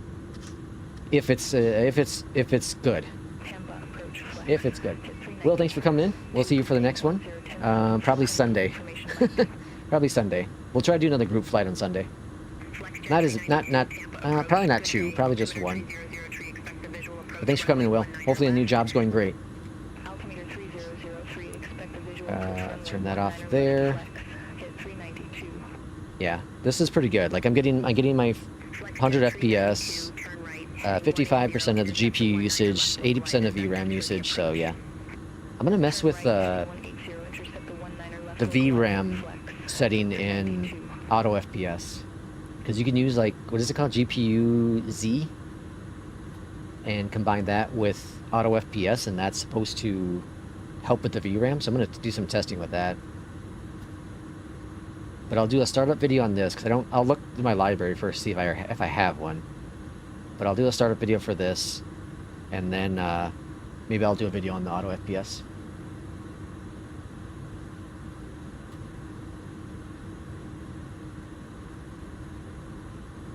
And the cargo hub is up here on the left. FedEx is straight ahead, so I think I see the FedEx sign right there. So we'll park right on over there, and then we'll call it a day.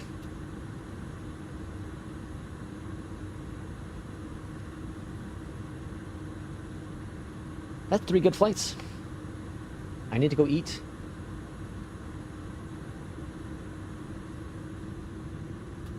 Well, we'll see everyone in Discord. Thanks to everyone for coming in today. This has been a lot of fun. A lot of fun. We'll see y'all in Discord. See if we can figure out some group flight stuff. Okay, so yeah. Theory confirms bad for axes and Mobi for buttons. $30 seems an awful lot of money to get axes working. Why can't you do, like, the default flight sim axes, the settings in there? Is there something unique that you do? We'll check our landing rate too here. Oops. Yeah, this is night and day. This is crazy. Good on them.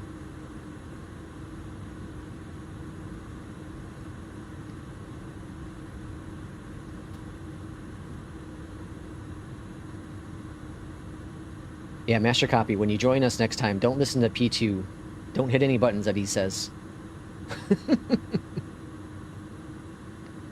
Alright, parking brake is set. Over here to the left, let's go to ground equipment, attached shocks, GPU. Up here at the top, let's go external power is on. Down here at the bottom, let's go engine cutoffs. Alright, yeah. Performance is a lot better. Still getting some weird... I'm going to turn off Beyondatc to see if that's what's causing it. No, it's still... I think that's just Flight Sim, though. Flight Sim just struggling with whatever. Yeah. Alright, Volanta. Let's see what we got with Volanta. Complete the flight. Landing rate was a 219. Not bad. Not bad. No broken packages for this flight. Sorry about that again, master copy.